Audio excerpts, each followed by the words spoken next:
Alright, so hello everyone, Rajshekhar Ganguly this side. स्वागत है आपका हमारे 7th episode of growth talks with RS ji के अंदर। एंड आज हमारे साथ में है none other than mister Rohit Sharma, who is the co founder of biz Gurukul. And I don't think so कि इनको इंट्रोडक्शन की जरूरत है, क्योंकि बिज गुरुकुल एक ऐसी कंपनी है जिसको हम में से हर एक बंदा यहाँ पे पहचानता है बेसिकली। एंड रोहित सर को कौन नहीं जानता। तो आज के इस पॉडकास्ट के अंदर बेसिकली हम रोहित सर की कंप्लीट जर्नी को यहाँ पर जानने वाले हैं। एंड उसके साथ साथ में हम बहुत सारे ऐसे क्वेश्चन भी करेंगे रोहित सर से जिसका आप लोग बेसब्री से यहाँ पे बेसिकली आंसर ढूंढ रहे हैं। ठीक है, बहुत सारे लाइफ के रिलेटेड क्वेश्चन हम करेंगे, सक्सेस के बारे में, फेलियर के बारे में, और भी काफी सारी चीजें हम डिस्कस करने वाले हैं। ओवरऑल आज के इस पॉडकास्ट में आपको बहुत ज्यादा वैल्यू मिलने वाली है। So first of all thank you so much Rohit sir for accepting my invitation. And इस पॉडकास्ट में आने के लिए आपका बहुत बहुत thank you. And Rohit sir, कैसे हैं आप?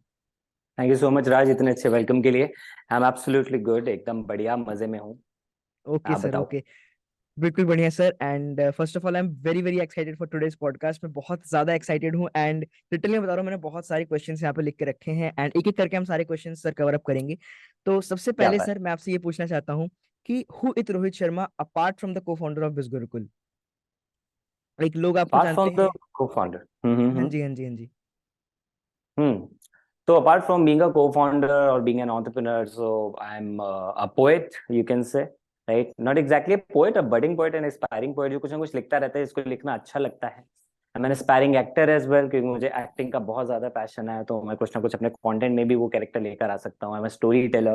राइट, सो बिजनेस और आर्ट, ये दोनों जो है ना, ये मेरे लाइफ के दो पहलू हैं, बहुत मजेदार पहलू हैं, जिनको मैं दोनों को बहुत ज्यादा एंजॉय करता हूँ। ओके, तो सर थोड़ा बहुत लाइक अपने लाइक लाइफ के बारे में थोड़ा बहुत शेयर करिए, आपके बैकग्राउंड के बारे में थोड़ा बहुत, लाइक आपने कहाँ से स्टार्ट किया। लाइक आप एक मिडिल क्लास फैमिली से बिलोंग करते थे या फिर आप एक अच्छी फैमिली से बिलोंग करते थे? लाइक थोड़ा बहुत अपने लाइफ के बारे में थोड़ा शेयर करिए sir. Yes, I belong to middle class family. मेरे फादर जो हैं वो सेंट्रल गवर्नमेंट में जॉब करते हैं। एंड तो मतलब एक जॉब वाला ही बैकग्राउंड रहा है फैमिली के अंदर। ओनली मेरे जो चाचा जी हैं वो बिजनेस करते, तो उन्होंने पहले जॉब किया, उसके बाद उन्होंने बिजनेस किया। तो मैं उनको देख के काफी इंस्पायर होता था, और भी कई सारे रिलेटिव्स हैं, मामा जी को देख के बहुत इंस्पायर होता था। तो ऐसे लोग जो कि जॉब के साथ बिजनेस करते थे, मैं उनको देख के बहुत ज्यादा इंस्पायर होता था, बिकॉज अपनी फैमिली में मैंने कई सारे फाइनेंशियल प्रॉब्लम्स देखे, और मैंने ये देखा कि यार बिजनेसमैन की लाइफस्टाइल जो है ना वो बड़ी अच्छी होती है। तो बचपन से पढ़ाई में मैं बहुत अच्छा रहा था, I was a scholar, I was topper. But मन के अंदर ना हमेशा कुछ ना कुछ एक इच्छा रहती थी कि यार कुछ ऐसा जल्दी मिले जिससे ना प्रॉब्लम्स खत्म हो घर की। राइट, बट जितनी भी सैलरी थी, जितनी भी प्रॉब्लम्स थी, उसके बावजूद फैमिली ने, पापा ने हमेशा एक अच्छी लाइफ जो है वो प्रोवाइड की, किसी चीज की कमी नहीं होने दी। तो मेरा हमेशा से ना एक्स्ट्रा करिकुलर एक्टिविटीज में काफी मन रहता था, तो मैं काफी एक्टिव रहता था स्कूल में। राइट, बिकॉज हमेशा मेरे को लगता था कि यार कुछ ना कुछ अच्छा करना है, जो भी करना है उसको अच्छा करना है, और जी। आर्ट फील्ड की तरफ मेरा काफी ज्यादा मन रहता था। बट स्टिल क्या, उसकी तरफ उतना उस टाइम तो मेरा कहीं भी रुझान नहीं बन पाया। बट मुझे ये क्लियर था कि हाँ यार, आगे चल के एक अच्छी जॉब चाहिए, तो पढ़ाई में अच्छा करना होगा। इंजीनियरिंग के लिए मैंने तैयारी करी, एंड इंजीनियरिंग की तैयारी करने में काफी सारा स्ट्रगल किया, बिकॉज सिलेक्शन मेरा नहीं हो पाया था आईआईटी में या एनआईटी में। बट देन आईपी यूनिवर्सिटी के एक डिसेंट कॉलेज में मेरे को एडमिशन मिला। एंड तो मेरे को ऑलरेडी पहले क्लियर था कि कुछ साल जॉब करो, एक्सपीरियंस लो, पैसा इकट्ठा करो, देन बिजनेस स्टार्ट करो।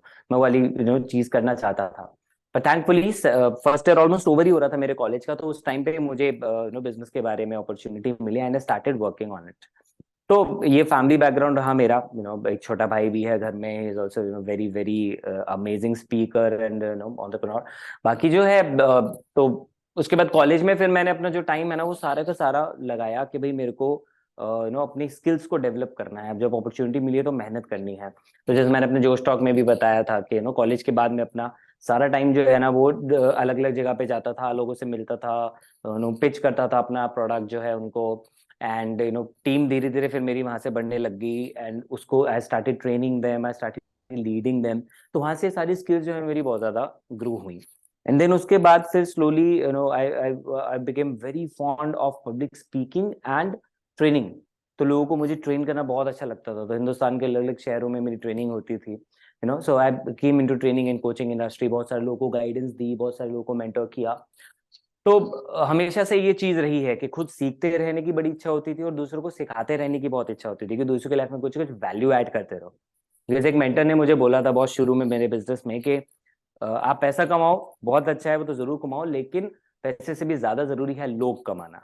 तो मेरा हमेशा से इस चीज पे ध्यान रहता था कि जो भी मुझसे बात कर रहा है उसकी लाइफ में मैं कुछ ना कुछ प्लस ही कर दूं, कुछ ना कुछ वैल्यू एडिशन ही कर दूं। ऐसा ना हाँ हो कि जी। मेरे साथ मिलने के बाद वो माइनस होके जाए, right. So I always try to give something to other people.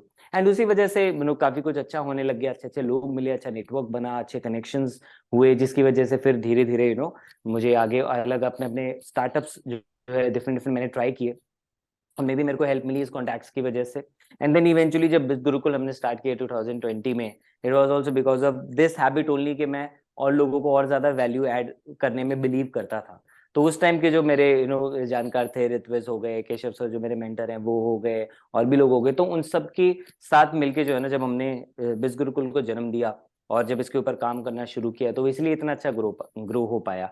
तो ये हमेशा से मेरा जो है ना मोटिव रहा है कि कुछ ना कुछ अच्छा करते रहो, कुछ ना कुछ बड़े लेवल की प्रॉब्लम को जो है सॉल्व करने के ऊपर ध्यान देते रहो, तो बढ़िया होता जाएगा। That has been my life. उसी वजह से जो भी अचीवमेंट्स आई हैं, जो भी प्यार मिला है लोगों से, जो भी रिकग्निशन मिली है, जो भी अवार्ड्स वगैरह मिले हैं, वो सब उसी की वजह से हो पा रहा है। Amazing sir, amazing. So sir, बिस गुरुकुल के बिस गुरुकुल के पीछे की कहानी, बिस गुरुकुल स्टार्ट कैसे हुआ, उसका आइडिया कैसे आया, एंड आप लोगों ने वर्क करना कब स्टार्ट करा, थोड़ा बहुत अगर उसके बारे में बताना चाहें तो। तो अराउंड जनवरी, मिड जनवरी 2020 के आसपास जो है ना, Ritvij came to me with this idea कि यार इस तरीके से ना हम इसको कुछ बिल्डअप कर सकते हैं, because already affiliate marketing industry में बहुत पोटेंशियल है, डिजिटल स्किल्स में इतना पोटेंशियल है, लेकिन हिंदुस्तान में लोगों को एक सही तरीका नहीं मिलता स्किल्स सीख के उनको अप्लाई करने का। मतलब सिखाने वाले बहुत हैं, लेकिन कॉस्ट बहुत ज्यादा है।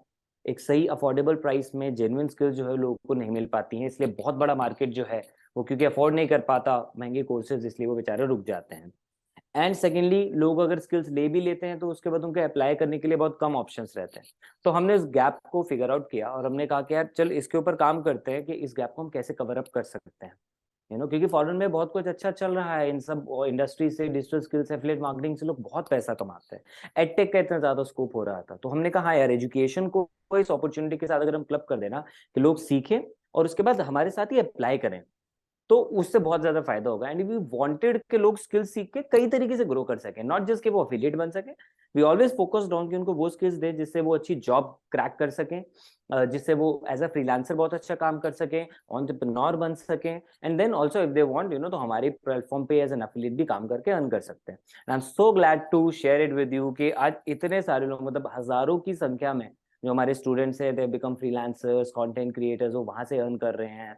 कितने उन्होंने अच्छी अच्छी जगह पे जॉब्स क्रैक की हैं, अमेजोन, फ्लिपकार्ट और ऐसे जैसे बड़े बड़े ब्रांड्स के साथ, राइट। लोग यूएन तक पहुंच गए हैं, लोग ऑथर बन रहे हैं, अपनी अच्छी अच्छी बुक्स रेगुलरली पब्लिश कर पा रहे हैं।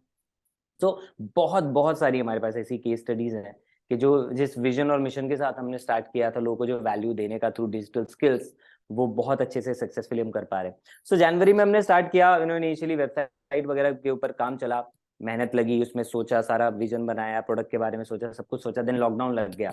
अब हमने सोचा यार क्या करें, we are just about to launch the product, हम अपना वेंचर लॉन्च कर रहे हैं, जस्ट अभी लॉकडाउन लग गया, what should we do, should we wait और नॉट। तो हमने तीनों ने ये डिसाइड किया वी शुड नॉट वेट, तो लॉन्च करते हैं, एटलीस्ट हमें मार्केट से पता लगेगा, एक एमवीपी की तरह ये काम कर जाएगा, हमारा एमवीपी बन गया, मिनिमम वायबल प्रोडक्ट बन गया है, फिर मार्केट में जाएगा तो हमें कस्टमर से पता लगेगा कि क्या रिस्पॉन्स है, तो हम इसमें इंप्रूवमेंट कर सकते हैं। हाँ जी, और हाँ जी। नुकसान हमारा कुछ भी नहीं जा रहा है इसमें, क्या ही लॉस हो जाएगा, ठीक है, जो हम्म। मेहनत लगी कुछ लेसन नहीं मिलेगा ना। तो we launched it on 24th March 2020 and right from the very first day we got amazing response to it, क्योंकि लोगों ने भी समझ लिया था कि हाँ यार, कि लोगों को जरूरत तो है, प्लस लॉकडाउन ने लोगों का दिमाग एकदम से ओपन कर दिया सडनली ऑनलाइन दुनिया के लिए, ऑनलाइन वर्ल्ड के लिए। तो उस चीज का हमें बहुत बहुत बेनिफिट मिला, फिर हमने उसके ऊपर कैपिटलाइज करना शुरू किया, और बेटर प्रोडक्ट हमने लाने शुरू किए, कस्टमर का एक एक फीडबैक को बहुत ध्यान से समझा, उतना इंप्रूव किया हमारे सिस्टम में, वेबसाइट में, सॉफ्टवेयर में, एवरीथिंग। कोई भी ऐसी चीज नहीं थी जिसको हमने नजरअंदाज किया, हर छोटी से छोटी चीज के ऊपर काम करना स्टार्ट किया, एंड इसी वजह से जो आज बिजगुल को है इतनी सारी सक्सेस अचीव कर पाए। Okay sir. सो जब मार्केट में अदर प्लेटफॉर्म्स के साथ में बिस गुरुकुल को कंपेयर करा जाता है, तो बिस गुरुकुल जाना जाता है अपनी क्वालिटी की वजह से। और बिस गुरुकुल इसलिए जाना जाता है कि क्योंकि उसने हर चीज को हमेशा टॉप नॉच रखा है।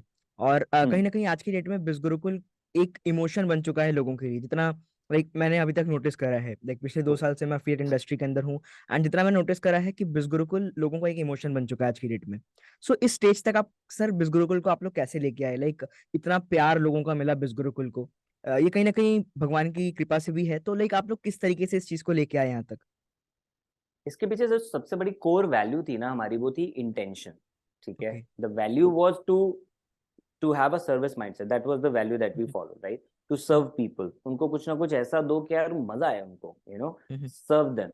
एंड उसके लिए वो जो इंटेंशन थी ना हमारी कि लोगों को हम कुछ ऐसा दें कि यार मतलब उनको ये लगे कि यार जो हमने पैसा दिया ना, या जो हम टाइम दे रहे हैं ना कुछ चीज सीखने के लिए, उसके बदले में बहुत जबरदस्त चीज हमको मिल गई। सो ये जो क्वालिटी को हम हमेशा टॉप नॉच रखते हैं, हम सर्विसेज को हमेशा टॉप नॉच रखते हैं, सपोर्ट को हमेशा टॉप नॉच रखते हैं, ये सारी चीजें इसलिए हो पा रही हैं बिकॉज हमेशा पीछे का इंटेंशन रहता है कि जो कस्टमर है ना, वो हमारे लिए सिर्फ एक नंबर नहीं होता है। हमारे लिए कस्टमर, जो आप कह रहे हो कि बिज गुरुकुल एक इमोशन है, वो इसलिए बना क्योंकि वो कस्टमर हमारे लिए एक इमोशन है, राइट। Mhm. ये सर्व करना हमारे लिए इमोशन है, तो जो what is within it it goes without, right. So जो हमारे अंदर था वो चीज के ऊपर हमने फोकस किया कि यार हमें किस चीज में मजा आता है, हमें कौन सी चीज फील गुड देती है। एक लो Mhm. क्वालिटी प्रोडक्ट बना के जस्ट अपने प्रॉफिट के लिए लॉन्च कर देना, वो हमें कभी सेटिस्फैक्शन नहीं देता था। तो हमने Mhm. हमेशा अपने स्टैंडर्ड को यहाँ रखा, और जो आप कह रहे हो कि लोग जब कंपेयर करते हैं तो लोगों को लगता है बहुत सारे कंपटीशन है हमारे आगे और हम ये सोच के चलते हैं, नेवर। हमने कभी किसी को कंपटीशन ही नहीं माना, हमने बस अपना कंपटीशन खुद से किया, Mhm. Mhm. राइट। कि हम पिछला क्या दे रहे थे, हम इससे और एक लेवल और कैसे हम ऊपर पहुंच सकते हैं। Mhm. तो हमेशा उसी पे फॉलो किया, और इसलिए हमारा वैल्यू सिस्टम जो बनाया उसका नाम है अराइज। अराइज में ए का पहला ए ही है, और ए में है एक्ट, एक ए का फुल फॉर्म है एक्ट टू वाओ। कि हमेशा कुछ ऐसा करो कि सामने वाला वाओ फील करे, यार ये क्या कर दिया है इन्होंने, ये क्या जबरदस्त चीज लॉन्च कर दी, अमेज्ड हो जाए। अमेज्ड हो जाए एकदम से, राइट। और वो तभी आता है जब आपकी इंटेंशन अच्छी होगी, जब आप प्रॉफिट से हटके जेन्युइनली वैल्यू देने के ऊपर आप फोकस करोगे, राइट। तो ये जो कोर था हमारे, रहा हमेशा हमारा बैकबोन रहा ये वाला थॉट। और इसी वजह से हम हर छोटे छोटे फीडबैक को इम्प्रूव करते गए।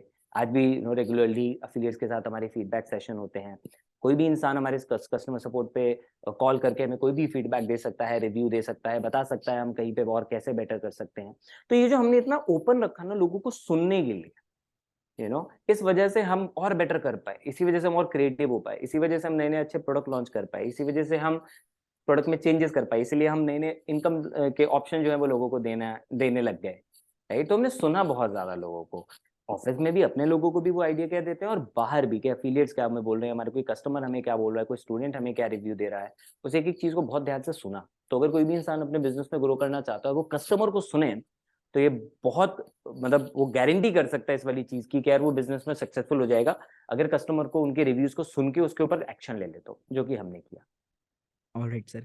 सो बिस गुरुकुल जिस टाइम पर लाइक स्टार्ट हुआ था 24 मार्च 2020, तो स्टार्टिंग के डेज में ऑब्वियसली बात है कि उस टाइम पे लॉकडाउन था। तो लॉकडाउन के टाइम पे चीजें क्या थी कि जो डिजिटली जो लोग चीजों को कर रहे थे तो उन लोगों के लिए कहीं ना कहीं ये चीज फेवर में भी थी। बट होता नहीं है कि जब हम कोई बिजनेस स्टार्ट करते हैं, फिर कोई भी नई चीज जब हम शुरू करते हैं, तो चैलेंजेस, मुश्किलें, प्रॉब्लम्स, ये चीजें आती रहती हैं, और ये चीजें कहीं ना कहीं पार्ट है जर्नी का। सो जिस टाइम पर आपने बिस गुरुकुल को आप लोगों ने स्टार्ट करा, उस टाइम पे कौन कौन से चैलेंजेस आप लोगों ने फेस करे स्टार्टिंग के टाइम में?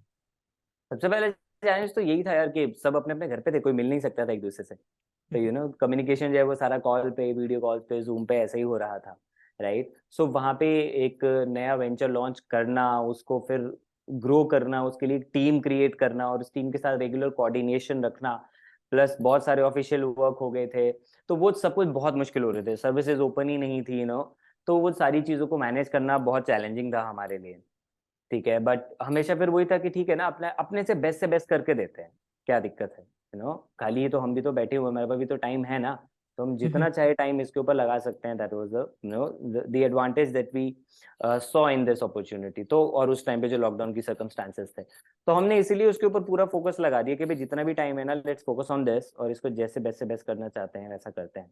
तो दीज वर द चैलेंजेस, उस टाइम पे तो सब कुछ ही चैलेंजिंग था। बट हमने कहीं ना कुछ फिगर आउट करते रहने की कोशिश करी, रूल्स आपस में प्रॉपरली डिवाइड किए, ठीक है। देन समझा कि अच्छा, और कुछ नए मेंबर्स को अगर लेकर आना, देन पारस केम इन, कार्तिक केम इन, तो वही हुआ कि बस उस टाइम पे जब इन लोगों के साथ आए हम, तो इन लोगों के साथ कोऑर्डिनेट हमने करना स्टार्ट किया। फिर धीरे धीरे जब थोड़ा सा लॉकडाउन रिलैक्स हुआ, फिर मिलके, वो भी रेगुलरली नहीं मिलना हो पाता था, हफ्ते में, महीने में एक बार दो बार ऐसा मिलना हो पाता था, तो मिलके आगे की चीजों को प्लान करते थे। तो ये सारे जो चैलेंजेस थे वो रहते थे शुरू में। उसके बाद फिर आगे के और चैलेंजेस आए, जब आपको टीम बड़ी करनी होती है तो आप हर किसी को नहीं हायर कर सकते हो, राइट। तो वहां पे हमने देखा कि यार कौन इंसान हमारे विजन के साथ अलाइन कर रहा है, कौन नहीं कर रहा है, रेगुलर इंटरव्यूज लिए, एक अच्छी टीम बनाई। तो वो पूरा जो सारा प्रोसेस होता है ना, वो चैलेंजेस से ही भरा होता है, हर स्टेज पे कुछ ना कुछ चैलेंज होता है। तो इनिशियली वो अलग तरह का चैलेंज था, बाद में वो अलग तरह के चैलेंज बने। Definitely sir. और कोई ना कोई किसी ने ये चीज कही है कि जो हमारी जिंदगी होती है उसके हर मुकाम पर एक ना एक चैलेंज होता है, और जिस जिस पर्सन ने उस चैलेंजेस को फेस कर लिया वही लाइफ में विजेता होता है बेसिकली, एब्सोल्युटली है राइट, ना। बहुत सही सो बात बोली। सर, बेसिकली कौन सी एक ऐसी चीज है जिसको आप मानते हो कि कहीं ना कहीं वो बिस गुरुकुल के एक मिलियन डॉलर स्टार्टअप बनने के पीछे कहीं ना कहीं रीजन रहा? कोई एक ऐसी चीज, कोई एक ऐसी हैबिट, या फिर कोई एक ऐसी होता नहीं है कि कोई ना कोई एक चीज होती है जो एक कारण बन जाती है, तो आपके हम्म मुताबिक सर वो चीज क्या थी? जो मैंने आपको अभी पहले बताया, that was the intention, hmm. Most important part. क्योंकि जब हम्म। आपका गोल ही वो है लोगों को अच्छे से सर्व करना, तो आप अकॉर्डिंगली ही उसी हिसाब से आप एक्शन लेते हो, आपका नजरिया बदल जाता है, आपका पर्सपेक्टिव बदल जाता है। हम्म। ठीक है, तो उस गोल के हिसाब से हमने उसी पर्सपेक्टिव के हिसाब से चीजों को ऑब्जर्व करना शुरू किया, बहुत माइन्यूटली ऑब्जर्व किया, उसके ऊपर काम किया। ठीक है, so that was the biggest reason हमारी सक्सेस का। एंड एक जो चीज जो हमने हमेशा ध्यान रखी ना, वो ये रखा कि यार अ, कोई भी इंसान है ना जो हमारे साथ है, ही शुड फील वैल्यूड। ठीक है, तो उसको मतलब कोई भी इंसान जो हम पे भरोसा कर रहा है, जो हमारा प्रोडक्ट यूज कर रहा है, उसको प्रोडक्ट के अंदर वो दम दिखे कि उस प्रोडक्ट के बेसिस पे वो ग्रो कर सके। ठीक है, कोई भी इंसान जो हम पे ट्रस्ट कर रहा है, ठीक है, he is giving us the money, he is giving us the time, तो eventually he is trusting us, he is putting his trust in us. तो वो जो ट्रस्ट है ना, वो बना के रखना है। और उस ट्रस्ट में सबसे इंपॉर्टेंट पार्ट होता है आफ्टर सेल सर्विस। ठीक है, इसलिए हमने सपोर्ट नंबर एक्टिवेट रखा, शुरू से ही रेगुलरली इतना अच्छा सपोर्ट दिया। एंड देन कोई भी इंसान ना वो हमेशा एक्स्ट्रा चाहता है, फील गुड फैक्टर, वाओ वाली जो मैं आपसे बात कर रहा था। तो हमने उनको जिस चीज के लिए उन्होंने पैसा दिया, वो तो हमने उनको दिया ही दिया, कोर्सेज दिए, सपोर्ट दिया, सब कुछ दिया। लेकिन उसके अलावा हमने कुछ एक्स्ट्रा चीजों को देना शुरू की जो कोई दूसरा प्लेटफॉर्म नहीं देता। That was Sunday special training. उस टाइम तक तो कोई दूसरा प्लेटफॉर्म था ही नहीं हमारे अलावा।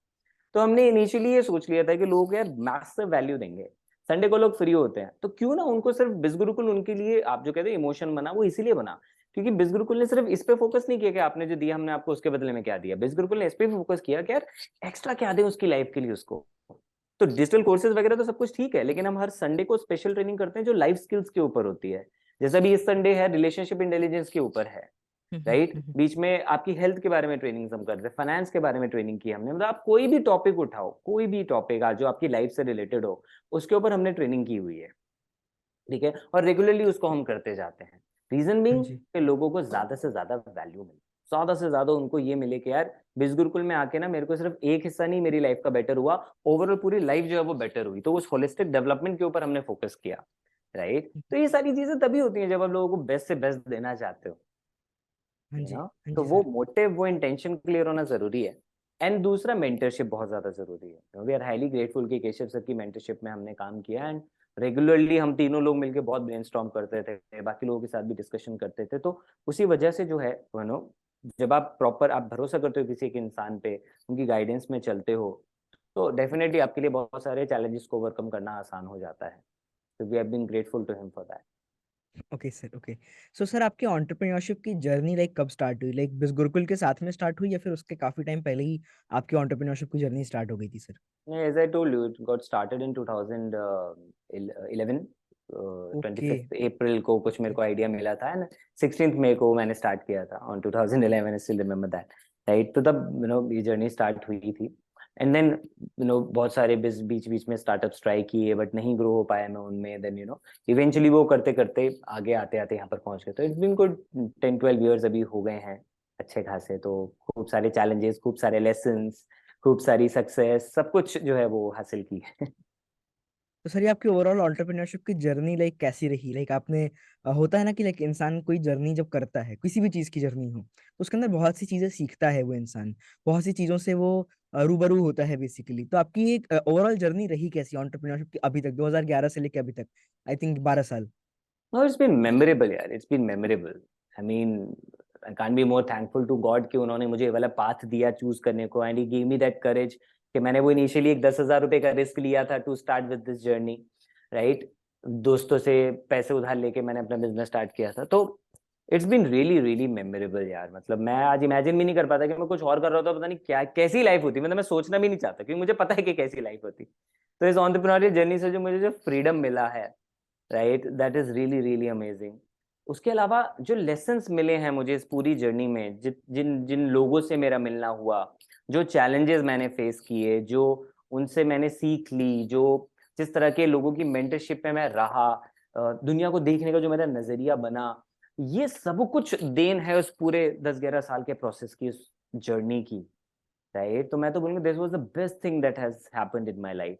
डेफिनेटली जब चैलेंजेस आते हैं तो उस टाइम पे बहुत परेशानी होती है, मतलब वो चैलेंजेस आपको मतलब तोड़ देते हैं अंदर से, आपको ना मन कर रहा होता है क्यों भाई मेरे साथ ही क्यों हो रहा है, राइट। बट उस टाइम पे सही मेंटरशिप की वजह से, सही नॉलेज, और मैं रेगुलरली बुक्स पढ़ता था, सुनता था लोगों को, तो उस वजह से ना आई हैड दैट नॉलेज कि यार नहीं, ये वक्त गुजर जाएगा, तुझे उसको भी ठीक तरीके से करना है, बने रहना है और एक्शन लेते रहना है, राइट। तो वो चैलेंजेस तोड़ते जरूर हो, उस टाइम बुरा जरूर लगता है, लेकिन जो आपने अभी बोला कि जो उन चैलेंजेस को ओवरकम कर देता है, टिका रहता है, वो हीरे की तरह फिर चमकता है, right. So that is what happened with me in my entrepreneurial journey. Okay, तो सर इस जर्नी के दौरान लाइक सोसाइटी से भी कुछ आपको चैलेंजेस फेस करने को मिले? क्योंकि सोसाइटी तो हर एक चीज के अंदर वो दखल अंदाजी करेगी भाई, आप कुछ भी करो, आप लाइक लाइफ में कोई इंसान अगर कुछ आउट ऑफ द बॉक्स करता है तो लोग तो बोलेंगे। तो सर आपको कुछ मिला ऐसा कुछ सोसाइटी के साइड से? हाँ मतलब डेफिनेटली यार। इवन मैंने बताया भी था मेरी जोश टॉक में कि अ, एक शादी में मैं गया था रिलेटिव की, हम्म, एंड वहां पे हम्म, शादी में जो है ना, सब आसपास मेरे को ही घेर के खड़े हो गए थे, ठीक है। हम्म, जब तक वो स्टेज वगैरह सब सज रहा था, तो यहाँ पे मुझे घेर के, मेरे पूरे रिश्तेदार जो है मेरे आसपास घेर के बैठ गए थे मुझे, और वहाँ पे यही बात चल रही थी, क्योंकि उस टाइम पे मैंने गवर्नमेंट जॉब क्रैक की थी, पापा के डिपार्टमेंट वाली। तो हम्म, मतलब बहुत ज्यादा वहां पे प्रेशर था फिर मेरे ऊपर कि तेरे को ये जॉब क्यों तू छोड़ रहा है, अपॉइंटमेंट लेटर आया हुआ है, इसको साइन करके भेज, जैसा बार बार मौका नहीं मिलता है, गवर्नमेंट जॉब हो जाएगी तो तेरे को बहुत सारी तेरे को हेल्प मिल जाएगी, काम कुछ ज्यादा नहीं होता है, ऐसा वैसे बहुत कुछ बातें उन्होंने समझाने हम्म, की कोशिश की, और मुझे बिजनेस वाली फील्ड से हटाने का उन्होंने ट्राई किया। ओके, सो ओके, ये बहुत बहुत अलग तरह का मोमेंट था मेरे लिए, जो पहली बार मेरे लाइफ में आया, जो इतना प्रेशर एकदम से आ गया, हम्म, वरना वैसे बहुत सारे मतलब सी रिजेक्शंस बहुत बड़ा एक प्रेशर होता है, तो रिजेक्शंस आपको, जब मुझे कस्टमर से रिजेक्शन मिलते थे तो वो इमोशनली बहुत ज्यादा ब्रेक करते थे, राइट, मेंटली वो एक स्ट्रेस देते थे, बट इन दी एंड वो ठीक है, जिस तरह से वो रेगुलरली हो, चाहे बीच बीच में हो, रिजेक्शन आए, फेलियर मिले, वो सब इंसान झेल लेता है, लेकिन अगर एकदम से इतना प्रेशर वो भी फैमिली की तरफ से आ जाए तो थोड़ा मुश्किल हो जाता है। But I mean thanks to God कि मैं टूटा नहीं उस टाइम पे, और मैंने अपना पाथ चेंज नहीं किया, और टूटना भी नहीं था, मुझे मुझे पता था, क्योंकि मैं क्लियर था शुरू से अपने गोल्स पे। टूटते हुए जिनको गोल ही नहीं क्लियर होते हैं उन पर भरोसा ही नहीं होता। मुझे खुद पे भी भरोसा था, मुझे भगवान पे भी भरोसा था, मुझे मेरे गोल्स पे भी भरोसा था कि भाई मैं कुछ ऐसा कुछ आउट ऑफ द बॉक्स या कुछ अनइमेजिनेबल या अनरियलिस्टिक नहीं सोच रहा हूँ। जो मैं सोच रहा हूँ it is very much possible, दूसरों ने किया है, मैं भी उसी बात के ऊपर चल रहा हूँ, और ये हो सकता है, ये पॉसिबल है, मुझे खुद पे भरोसा रखना है, ठीक है ना। और उसके हिसाब से फिर मैंने इन चैलेंजेस को फेस करता गया मैं, और फिर ग्रो करता गया। जी सर। तो सर बिस गुरुकुल आपकी लाइफ का पहला स्टार्टअप था या फिर बिस गुरुकुल से पहले आपने कोई स्टार्टअप करा था? जैसे आपने बोला कि 2011 में आपने एंटरप्रेन्योरशिप की जर्नी स्टार्ट करी थी। हम्म। सो हम्म। लाइक वो किस चीज से आपने स्टार्ट करी, या फिर कोई और स्टार्टअप वगैरह आपने ट्राई करा जिसमें आप फेल हुए हो, या फिर कोई हम्म। चीज ऐसी हो तो? तो I started off direct selling industry, network marketing जिसको बोलते हैं, ओके, ठीक है। ओके, ओके, उसके साथ ओके। मैंने काम करना स्टार्ट किया, एंड उसी के दौरान ही बीच में मेरे को छोटे छोटे कुछ मन में आइडिया है, तो I tried out some business ventures, right. तो बट उसके अंदर मैं नहीं ग्रो हो पाया। देन कुछ मार्केटिंग से रिलेटेड थे, और भी कई तरह के थे। देन 2019 के सितंबर के अराउंड जो है, मैंने और हमारे 3 और दोस्तों ने, हमने मिलके, पारस वाज वन ऑफ देम, और 2 और हम फ्रेंड्स थे, तो हमने मिलके एक इको फ्रेंडली जो है स्टार्टअप हमारा स्टार्ट किया, इको फ्रेंडली प्रोडक्ट्स के अंदर हमने सस्टेनेबल लाइफस्टाइल के ऊपर हमने उसको स्टार्ट किया, पंख के नाम से। We launched it on January 2020, because उससे पहले रिसर्च, प्रोडक्ट प्रोक्योरमेंट और ये सारा सब कुछ चल रहा था। जनवरी 2020 में हमने उसका वेबसाइट फॉर्मली लॉन्च किया, काफी अच्छा रिस्पॉन्स हमें मिला लोगों से। बट देन मार्च में लॉकडाउन आ गया, तो एकदम से 2 महीने के अंदर ही फटा के एकदम क्रैश, सब कुछ जीरो, कि भाई अब क्या करें, डिलीवरी नहीं चलेंगी, कुछ भी नहीं होगा, and why would people directly offer that, अभी इसको होल्ड पे डालना पड़ेगा। So we put it on hold, but धीरे धीरे वो दिख गया हमें कि यार ये दोबारा भी हम इतना जल्दी तो इसको नहीं उठा सकते, क्योंकि वेव्स बार बार आ रही हैं, बहुत सारी दिक्कत हो रही है, तो वो वाली चीजें थी। तो ये जो आप कहते हैं ना कि प्रेशर वाला कब फील हुआ, तो हर बार जब भी ऐसा कोई फेलियर आता था ना, तो यार प्रेशर फील होता था दिमाग के ऊपर, ना नाउ व्हाट नेक्स्ट, अब क्या करेंगे यार, फिर वही जीरो से स्टार्ट करना पड़ेगा यार, फिर वही तो। मैं कोई सुपरमैन तो हूँ नहीं यार, कि मतलब कि ये मुझे लगे कि नहीं यार इन सब चीजों का मुझ पर कोई असर नहीं होगा, बहुत बुरा असर पड़ता था, ठीक है, बहुत बुरा असर पड़ता था। बाथरूम में मैं कई बार रोया भी हूँ अकेले, बहुत बुरा असर पड़ता था, लेकिन वो उस मोमेंट के लिए था कि ठीक है अभी ये वाला फेज चल रहा है, मैंने गिव अप नहीं किया उस चीज पे, ठीक है, और किसी फीलिंग को या किसी इमोशन को दबा के भी नहीं रखा, ठीक है। तो उसको मैंने बहने दिया, कोई बात नहीं, फ्रस्ट्रेटेड होता था, गुस्सा आता था, सेल्फ डाउट होता, सब कुछ होता था। और ये जरूरी है एंटरप्रेन्योर के लिए सब कुछ फील करना, बिकॉज तभी वो लोगों के साथ अच्छे से कनेक्ट कर पाता है। तो आज अगर मैं किसी को अच्छा आंसर्स दे पाता हूँ, आज अगर मैं किसी को कुछ अच्छा सिखा पाता हूँ, गाइड कर पाता हूँ, काउंसिल कर पाता हूँ, मेंटर कर पाता हूँ, तो वो इसीलिए हो पाता है क्योंकि मैंने वो सारी चीजें खुद फील करी, वो सारे चैलेंजेस से मैं खुद गुजरा। ओके एंड हार नहीं मानी, बस I would okay say that. Okay alright sir. So sir अब कुछ टाइम के लिए अपन बिजनेस को थोड़ा साइड रखते हैं एंड अब हम बढ़ते हैं थोड़े लाइफ के रिलेटेड क्वेश्चंस के ऊपर जो लाइक लोगों का रहता है। और ये कुछ यूनिवर्सल क्वेश्चंस हैं, यानी कि लोग ये क्वेश्चन कभी ना कभी करते ही हैं। पहला क्वेश्चन सर, आपका पॉइंट ऑफ व्यू क्या है स्लीप के ऊपर, नींद के ऊपर? लाइक बहुत से लोगों को ऐसा लगता है कि कुछ लोग ऐसा बोलते हैं कि नहीं 6 घंटा सो बहुत है, लेकिन कुछ लोग ऐसा बोलते हैं कि नहीं मेरे को 6 घंटे की नींद सूट नहीं करती, मैं दिन भर काम करूंगा लेकिन 10 घंटे आराम से सोऊंगा। तो सर नींद के ऊपर लाइक आपका क्या पॉइंट ऑफ व्यू है सर? तो ये टोटली बिल्कुल सही बात है, पर्सन टू पर्सन डिपेंड करता है। कुछ लोग हैं जिनको कि मतलब 6 घंटे में भी काम चल जाता है सो के, कुछ लोग हैं जिनको कि 8 से 10 घंटे की नींद चाहिए होती। सी ऑन एन एवरेज अगर आप 20+ हो, 25+ हो, आपको डेफिनेटली 7 to 8 आवर्स की स्लीप लेनी चाहिए। मैं तो पर्सनली ये रिकमेंड करूंगा किसी को भी कि अगर आप सिर्फ 6 घंटे की नींद में काम चल जाता है वो एक अलग बात है, बट आपकी बॉडी की जो नीड है ना, it is for 7 to 8 hours, okay. Right? तो you should opt for 7 hours sleep at least. ठीक है। लाइक बहुत से ऐसे लोग हैं सर ना जो मतलब अपनी नींद को जबरदस्ती मारते हैं, मतलब हम्म। कुछ कोई मोटिवेशनल वीडियो देख ली कि यार कम सो कम सो कम सो, और फिर वो 2-3 घंटा सो के, लाइक मेरे खुद के सर्कल में ऐसे लोग हैं जो कि 2-2 3-3 घंटा सो के अपना लाइक काम करते हैं बाकी टाइम पे। तो क्या ये चीज सही है सर आपके अकॉर्डिंग? नहीं, बिल्कुल सही नहीं है भाई। आपकी बॉडी की एक सिस्टम है, बॉडी का एक ना सिस्टम है इतना बड़ा, उसको चलाने के लिए उसको रेस्ट चाहिए होता है। और जब आप सो रहे होते हो तो उस टाइम पे सारे जो ऑर्गेन्स है आपके वो खुद को रिपेयर कर रहे होते हैं, राइट? अब आप जागे हो, डेफिनेटली अगर आप जागे तो आप खा पी भी रहे होंगे, तो सबसे पहले तो जो लोग कम सोते हैं उनका डाइजेशन खराब होने लग जाता है, क्योंकि आपकी बॉडी को उतना इनफ रेस्ट नहीं मिल रहा, आपका लिवर को रेस्ट नहीं मिल रहा, आपके इंटेस्टाइन्स को रेस्ट नहीं मिल रहा, आपके स्टमक को रेस्ट नहीं मिल रहा, आपको मतलब क्या मतलब दिक्कत ही दिक्कत है। आपका ब्रेन को सबसे इंपॉर्टेंट है कि उसको रेस्ट नहीं मिल रहा, राइट? तो ये परेशानी क्रिएट करेगा आपके लिए। नाउ व्हाट हैपेंस इज, इसका पीछे साइंस में आपको बताता हूँ। जैसे नेचर का एक रिदम होता है, ऐसे हमारी बॉडी का अकॉर्डिंगली रिदम होता है जिसको सर्केडियन रिदम कहते हैं, जिसके अकॉर्डिंगली कि आपकी बॉडी जो है वो रात के 9 बजे से लेके सुबह के 3 बजे तक, ये उसके लिए सबसे आइडियल बेस्ट टाइम होता है रेस्ट करने का। 9 से लेके 3 बजे तक देखा जाए तो केवल 6 घंटे होते हैं, लेकिन 9 से लेके 3 तक के बीच में अगर आप सोते हो तो आपको ऑलमोस्ट 8 से 9 घंटे की नींद वाला फायदा मिलता है। ठीक है। तो कोई अगर 6 घंटे सोना चाहता है, मैं कहता हूँ बिल्कुल सो, लेकिन भाई 9 से 3 के बीच में सो जा, फिर 10 से 4 के बीच में सो जा। बहुत सारे लोग हैं, ऋत्विज ऑलरेडी एक बहुत अच्छा क्लब रन करते हैं, 4 AM क्लब, राइट? तो वो 4 बजे उठ के मतलब वो ब्रह्म मुहूर्त वाली जो बात होती है, दैट्स रियली अमेजिंग, बिकॉज उसके पीछे प्रॉपर साइंस है कि आपकी बॉडी के लिए जो ये वाला टाइम होता है, ये पीरियड बहुत अच्छा होता है, 9 से लेके 3 बजे वाला। ठीक है। लेकिन लोग नहीं करते उसको फॉलो, सोते ही 3 बजे हैं, राइट? तो फिर आपको तो, और इसी वजह से अब इसकी वजह से क्या होता है, जब नींद आपकी कम लोगे आप, तो सबसे पहले आपकी क्रिएटिविटी खराब हो जाएगी, आपकी बॉडी में स्ट्रेस बढ़ने लगेगा, आपका फोकस धीरे धीरे खराब होने लग जाएगा, आपका कंसंट्रेशन बिगड़ने लग जाएगा, राइट? और ये ओवर द टाइम पता लगता है, और बहुत सारे लोगों को रियलाइज भी नहीं होता है, और फिर उनकी बॉडी में 5-7 साल के बाद कई तरह की अलग अलग बीमारियां आने लग जाती हैं। तो स्लीप आपकी बॉडी के लिए सबसे इंपॉर्टेंट जरूरत है। जैसे सांस लेना आपके लिए जरूरी है, ऐसे ही सोना भी जरूरी है। लोग इसको भूल जाते हैं, वो स्लीप को तो एक प्रिविलेज के वो उसकी तरह ले लेते हैं, क्या कहते हैं, फॉर ग्रांटेड ले लेते हैं वो उससे। कोई बात नहीं ना, कम सो के भी तो काम चल जाएगा। नहीं चलेगा आपका, अगर आप लॉन्ग टर्म में चीजें अच्छी रखना चाहते हो, आपका काम नहीं चलेगा। लॉन्ग टर्म क्या है यार, आप 1 महीने कम सो के देखो, आपको अपने आप दिमाग हिलने लग जाएगा, राइट? और फिर लोग छुपाते हैं, फिर लोग बताते थोड़ी है कि कम सोने से उनको क्या क्या दिक्कत फेस हो रही है, और फिर वो समझ ही नहीं पाते कि कम सोने की वजह से होती है। किसी भी डॉक्टर के पास जाएं, वो पहले यही पूछता है आपसे, नींद कितनी ले रहे हो, पानी कितना ले रहे हो, खाना वाना ठीक से खा रहे हो या नहीं, राइट? तो sleep is most important thing for human body and for your productivity. अगर आप कामयाब होना चाहते हो, सोना सीखो। मैं तो ये हाँ कहूंगा, जी। सोना सीखो, लोगों को सोना ही नहीं आता। ठीक है, सोना सीखो, सोने से 1 घंटे पहले फोन वोन सब साइड में कर दो, और ट्राई करो अगर 9 बजे तक भी आप फोन ऑफ करके 10 बजे तक भी आप सोने चले जाओ, बेस्ट है आपके लिए। सुबह जल्दी उठ के काम करो, और बढ़िया रहेगा आपके लिए। मेरे फादर खुद एक डॉक्टर हैं एंड वो हमेशा से लाइक मुझे बोलते ही आ रहे हैं कि भाई लाइक अभी बीच में कुछ टाइम था, बीच में जब मैं नींद कम ले रहा था तो my father always poked me up कि भाई नहीं तू सो जा, मतलब ऐसा नहीं कि बिना सोए तू काम कर रहा है, तो वो चीज है। तो वहां से कहीं हाँ, ना कहीं ये चीज रियलाइज हुई, बट जब मैंने लोगों को तो देखा, डॉक्टर लोग वाली बात अप्रूव हो गई ना मेरी, सही हो गई ना बिल्कुल बिल्कुल सर, बिल्कुल, अरे मेरी। बिल्कुल।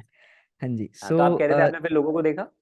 हाँ जी, तो सर लाइक कुछ लोग हैं मेरे सर्कल में जिनसे कभी ना कभी मैंने कुछ ना कुछ सीखा है। तो लाइक अभी मेरे घर के पास में मेरे एक फ्रेंड रहते हैं बेसिकली, और वो कहीं ना कहीं लाइफ के अंदर मेरे से ज्यादा सक्सेसफुल है, तो मैं उनसे कुछ ना कुछ हम्म चीजें सीखता रहता हूँ। तो वो हमेशा मुझे बोलते हैं कि भाई तू सोना कम कर दे, सोना कम कर दे, लाइफ में सक्सेसफुल हो जाएगा।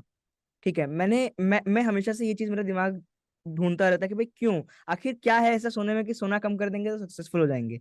आखिरकार सक्सेस तो हमारी चीजों पर डिपेंड करता है ना कि हम क्या कर रहे हैं, है ना। एग्जैक्टली। अगर वही चीज है, तो इसीलिए ये क्वेश्चन मैंने यहाँ पे इंक्लूड करा, बिकॉज बहुत से लोगों का ये क्वेश्चन रहता है। नेक्स्ट क्वेश्चन सर हमारा ये है, what is the difference between richness and वेल्दीनेस। Like बहुत लोग सोचते हैं कि अगर आप रिच हैं तो आप वेल्दी हैं, क्या ये चीज सही है? मतलब डिपेंड करता है कि लोग रिच किसको मान रहे हैं। ज्यादातर लोग जो रिच है वो केवल पैसे को मानते हैं। ठीक है। Hmm, for me it is like, it is true कि ठीक है आप रिच हैं, आपके पास पैसा है, नो हम्म, वंडर, ठीक है। बट वेल्थ जो है, मैं मेरा ये पर्सनली ये मानना है कि वेल्थ इज समथिंग कि आपने पैसे को इस तरीके से इन्वेस्ट और यूटिलाइज भी कर रखा है कि वो आपको आगे के लिए भी एक बहुत अच्छा प्लेटफॉर्म दे रहा है। It hmm, could be passive income, could be आपको इन्वेस्टमेंट कोई रिटर्न्स दे रहा है, right. That I would say is wealth, you know. और वेल्थ में मैं एक और चीज को भी मानता हूँ कि वेल्थ में मतलब ओवरऑल आपकी वेलबींग भी आती है, सिर्फ पैसा नहीं आता। तो आपका फाइनेंसिस भी अच्छा है, आपका फिजिकल हेल्थ भी अच्छा है, आपका इमोशनल हेल्थ अच्छा है, आप सोशल लेवल पे अच्छा हो, आप स्पिरिचुअल लेवल पे आप ग्रो कर रहे हो। तो मैं तो ये इन 5-6 चीजों का ना कॉम्बिनेशन मानता हूँ। जो एक प्रॉपर हम्म, हेल्थ कह लो या जो वेल्थ जो है मेरे लिए, वो इन हम्म, चीजों का कॉम्बिनेशन है, हम्म, राइट। तो अब आप उसको रिच भी बोल सकते हो कि भाई मैं इन सब चीजों में रिच हूँ, दैट इज फाइन। सब शब्दों का फर्क है, आप अपना मीनिंग किसी को कुछ भी दे सकते हो, मीनिंग पे फर्क नहीं पड़ता है। आप बस शब्द पे मत जाओ, आप इस पे जाओ कि उस बंदे की किस किस एरिया में चीजें अच्छी चल रही है। ठीक है, या किसी और को भी छोड़ो, आप अपने लिए सोचो। मैं इसलिए हमेशा अपने लिए सोचा कि क्या मेरे लिए पैसा इंपॉर्टेंट है, बिल्कुल है जी पैसा इंपॉर्टेंट है। और क्या इंपॉर्टेंट है जी मेरे लिए, सोशल स्टेटस अच्छा होना इंपॉर्टेंट है। स्टेटस मीन्स कि मैं किसी का बुरा ना करूं तो किसी की मेरी बदनामी हो मार्केट में, मुझे वो कभी नहीं चाहिए था। अच्छा, और हर किसी को चाहिए लोग उसकी तारीफ करें, एटलीस्ट उससे खुश रहें, राइट। तो इसलिए मैं कोई एंटी सोशल एक्टिविटीज में कभी नहीं पड़ता, फालतू बातों में नहीं पड़ता, कि मुझे पता है कि वो जो सोशल रेपुटेशन है, वो सोशल एंगल मेरे लिए अच्छा है। एंड बात सिर्फ ये नहीं होती कि सोशल में आपका रेपुटेशन क्या है, सोशल में सबसे इंपॉर्टेंट है आपका सर्कल कैसा है, राइट। तो मैं जिन लोगों के साथ अपने कॉन्टैक्ट्स बना के रखता हूँ, जिनको अपने एनवायरनमेंट का पार्ट बनाता हूँ, तो I choose my circle very wisely, है ना। कि मैं ऐसे हर किसी को अपना टाइम नहीं दे दूंगा। मैं वही लोग जो कुछ अच्छा मेरे लेवल पे मैच करते हैं ना मुझे, या जिनकी इंटेंशन अच्छी होती है, मैं उन्हीं लोगों के साथ कनेक्ट करना, टाइम बिताना पसंद करता हूँ। और यही होना चाहिए। आपका टाइम लिमिटेड, आप किसी को भी दे रहे हैं, दे रही है किसी का भी टाइम ले रहे हैं, तो वैसा ही होना चाहिए। कोई इंसान जो अच्छी वैल्यू भी दे सके आपको, एटलीस्ट आपको उसके साथ फील गुड फील, मतलब अच्छा फील हो। तो मेरे कुछ ही दोस्त हैं, और जिन दोस्तों के साथ मैं रेगुलरली मिलता हूँ या वक्त बिताता हूँ, वो लोग हैं जिनके साथ मुझे अच्छा फील होता है उनके साथ। उनके साथ कुछ प्रिटेंड नहीं करना है, उनके साथ कुछ छुपाना नहीं, उनके साथ कुछ बढ़ा के नहीं दिखाना है। उनका कोई मेरे से मतलब नहीं है, मेरे को जिनसे मतलब नहीं है। मतलब सिर्फ इतना, मतलब कोई वो नहीं, सिर्फ इतना कि यार एक दूसरे से बात करके मजा आता है, क्योंकि मजा, दैट्स इट, राइट। तो मैं इसको बोलूंगा कि ये मेरी सोशल वेलबींग काफी अच्छी है, क्योंकि मेरे पास ऐसे लोग हैं जिनके साथ मैं जाके बात कर सकता हूँ, अपने मन की बात शेयर कर सकता हूँ। बहुत जरूरी है। एक एक आपके फादर डॉक्टर है, तो डॉक्टर्स में एक बहुत फेमस कहावत एक चलती है कि अगर मतलब कोई मतलब थोड़ा सा कॉन्टेक्स्ट बताता हूँ कि ऐसा था कि किसी हार्ट क्लिनिक था या कोई पता नहीं कोई हॉस्पिटल था, उसके ना ऑपरेशन थिएटर के बाहर ये बोर्ड लगा हुआ था कि अगर दिल खोला होता यारों के साथ, तो आज ना खोलना पड़ता औजारों के साथ, राइट। तो इट मेक्स टोटल सेंस। तो आपके पास अगर ऐसे लोग होंगे जिन जो आप ट्रस्ट करके अपनी इमोशन शेयर कर सकते हो, अपनी वल्नरेबिलिटी शेयर कर सकते हो, that's a big big blessing, क्योंकि वो आपको बस हल्का होने में हेल्प करता है। अदरवाइज सारी इमोशंस अपने अंदर दबी जब रह जाती हैं तो दब दब के परेशान करती है, खाने लग जाती है इंसान को अंदर से, राइट। तो ये सोशल वेलबींग आपकी बहुत ज्यादा जरूरी है। फिजिकल हेल्थ आपके लिए बहुत ज्यादा इंपॉर्टेंट है, राइट। आपकी डेफिनेटली फाइनेंस के ऊपर हमने बात कर ली ना, स्पिरिचुअल सर आपका हर नेटवर्क, जगह पर। सर आपका नेटवर्क थोड़ा इशू दे रहा है, आपका वीडियो स्टक हो गया है। ओके, अब ठीक है, थोड़ा हाँ बेटर जी, हो। अभी ठीक है, अभी ठीक है सर। इस क्वेश्चन को वापस से कर लें क्या? शुरू से, नहीं नहीं नहीं, शुरू से नहीं, जहां से अभी आपने बोलना सोशल एंड वाले के किया। बाद से बता देता हूँ। हाँ, सोशल वाले के बाद से, हाँ। तो सोशल का मैंने आपको ये बताया कि for me it is very important. उसके बाद फिजिकल हेल्थ बहुत ज़्यादा ज़रूरी है, वो उसको अच्छा रखना है। तो ये सबके अपने अपने पैरामीटर्स होते हैं। I am a very very spiritual person, तो मुझे स्पिरिचुअलिटी में बहुत इंटरेस्ट है, तो मैं उसके बारे में पढ़ता रहता हूँ, जानता रहता हूँ, about various concepts in spirituality, तो वो मुझे बहुत ज़्यादा हेल्प करता है। एंड देन सो सबके अपने अपने जो भी हैं पैरामीटर्स है, वो उसके हिसाब से उसको करे। For me this is very very important, जो मैंने आपको 3-4 पैरामीटर्स बताए जिनका होना, और इमोशनल स्टेट, मेंटल स्टेट आपका अच्छा होना बहुत जरूरी है। अगर ये चीज़ों आप अच्छा रखने की कोशिश करोगे, धीरे धीरे इमोशनल मेंटल स्टेट भी उसके हिसाब से बेटर होते हैं। एफर्ट भी डालना पड़ता है उसके लिए। मैं अपने इमोशनल स्टेट को, मेंटल स्टेट को अच्छा रखने के लिए रेगुलरली एफर्ट मारता हूँ। I meet counsellors, I take coaching sessions, मैं सब कुछ लेता हूँ यार, बिकॉज अगर आपको बेटर होना है और अगर उसके लिए अच्छे रिसोर्सेज अवेलेबल हैं, तो दिक्कत क्या है? किसी भी डाउन वाले फेज से, लीन फेज से निकलने में आपको आसानी हो जाती है, आपकी स्पीड बढ़ जाती है अगर आप किसी की हेल्प लेते हो, राइट। सो मैं रेगुलरली ये हेल्प जो है अपनी मेंटल हेल्थ को अच्छा रखने के लिए, मैं रेगुलरली सेशंस लेता रहता हूँ काउंसलर से, थेरेपिस्ट से, मैं लेता रहता रेगुलरली। और ये तो मैं बड़ा प्राउडली बताता हूँ इस वाली चीज को। जी क्यों? सर। क्योंकि मुझे पता है कि इसने मुझे कितनी हेल्प करी और आज भी रेगुलरली कैसे हेल्प करता है लाइफ को बेटर समझने में, राइट। तो आई वुड रिकमेंड हर किसी को, कोई भी प्रॉब्लम होते हैं ना भाई, get in touch with counsellors. और उसके लिए कोई महंगा पैसा नहीं देना पड़ता यार। बहुत सारे साइकोलॉजिस्ट हैं, बहुत कम कम उनकी फीस होती है, 200-300-500, बहुत ज्यादा भी नहीं होती है। आप मंथ में 1-2 बार भी सेशन लेते हो तो, और मैं नहीं कह रहा कि रेगुलर उसकी आदत डाल लो, नॉट एट, वो मैं भी नहीं करता। बट जब कभी ऐसा हो रहा था कि मुझसे खुद नहीं हैंडल हो रहा है, तो डेफिनेटली आई कंसल्ट, जो कि लोगों को करना चाहिए। Okay sir, okay. तो सर हमारा जो नेक्स्ट क्वेश्चन है वो है, आपका पॉइंट ऑफ व्यू क्या है मनी और रिचनेस पे? मैं समझा नहीं, मतलब किस तरह का point of view money and लोगों रिचेस? का लोगों का माइंडसेट पैसे को लेके बहुत बेकार है आज के टाइम पे। जो हम्म लोग पैसा कमा रहे हैं, लोग उनको कहीं ना कहीं बुरी नजर से देखते हैं। हम्म। और कहीं ना कहीं इसी वजह से लोग आज के टाइम पे रिच नहीं बन पा रहे हैं, हाँ या फिर बिल्कुल ठीक। वेल्दी नहीं बन पा रहे हैं। तो पैसे को लेके आपका पॉइंट ऑफ व्यू क्या है, और आपके अकॉर्डिंग रिचनेस क्या है, कैसे पाई जा सकती है?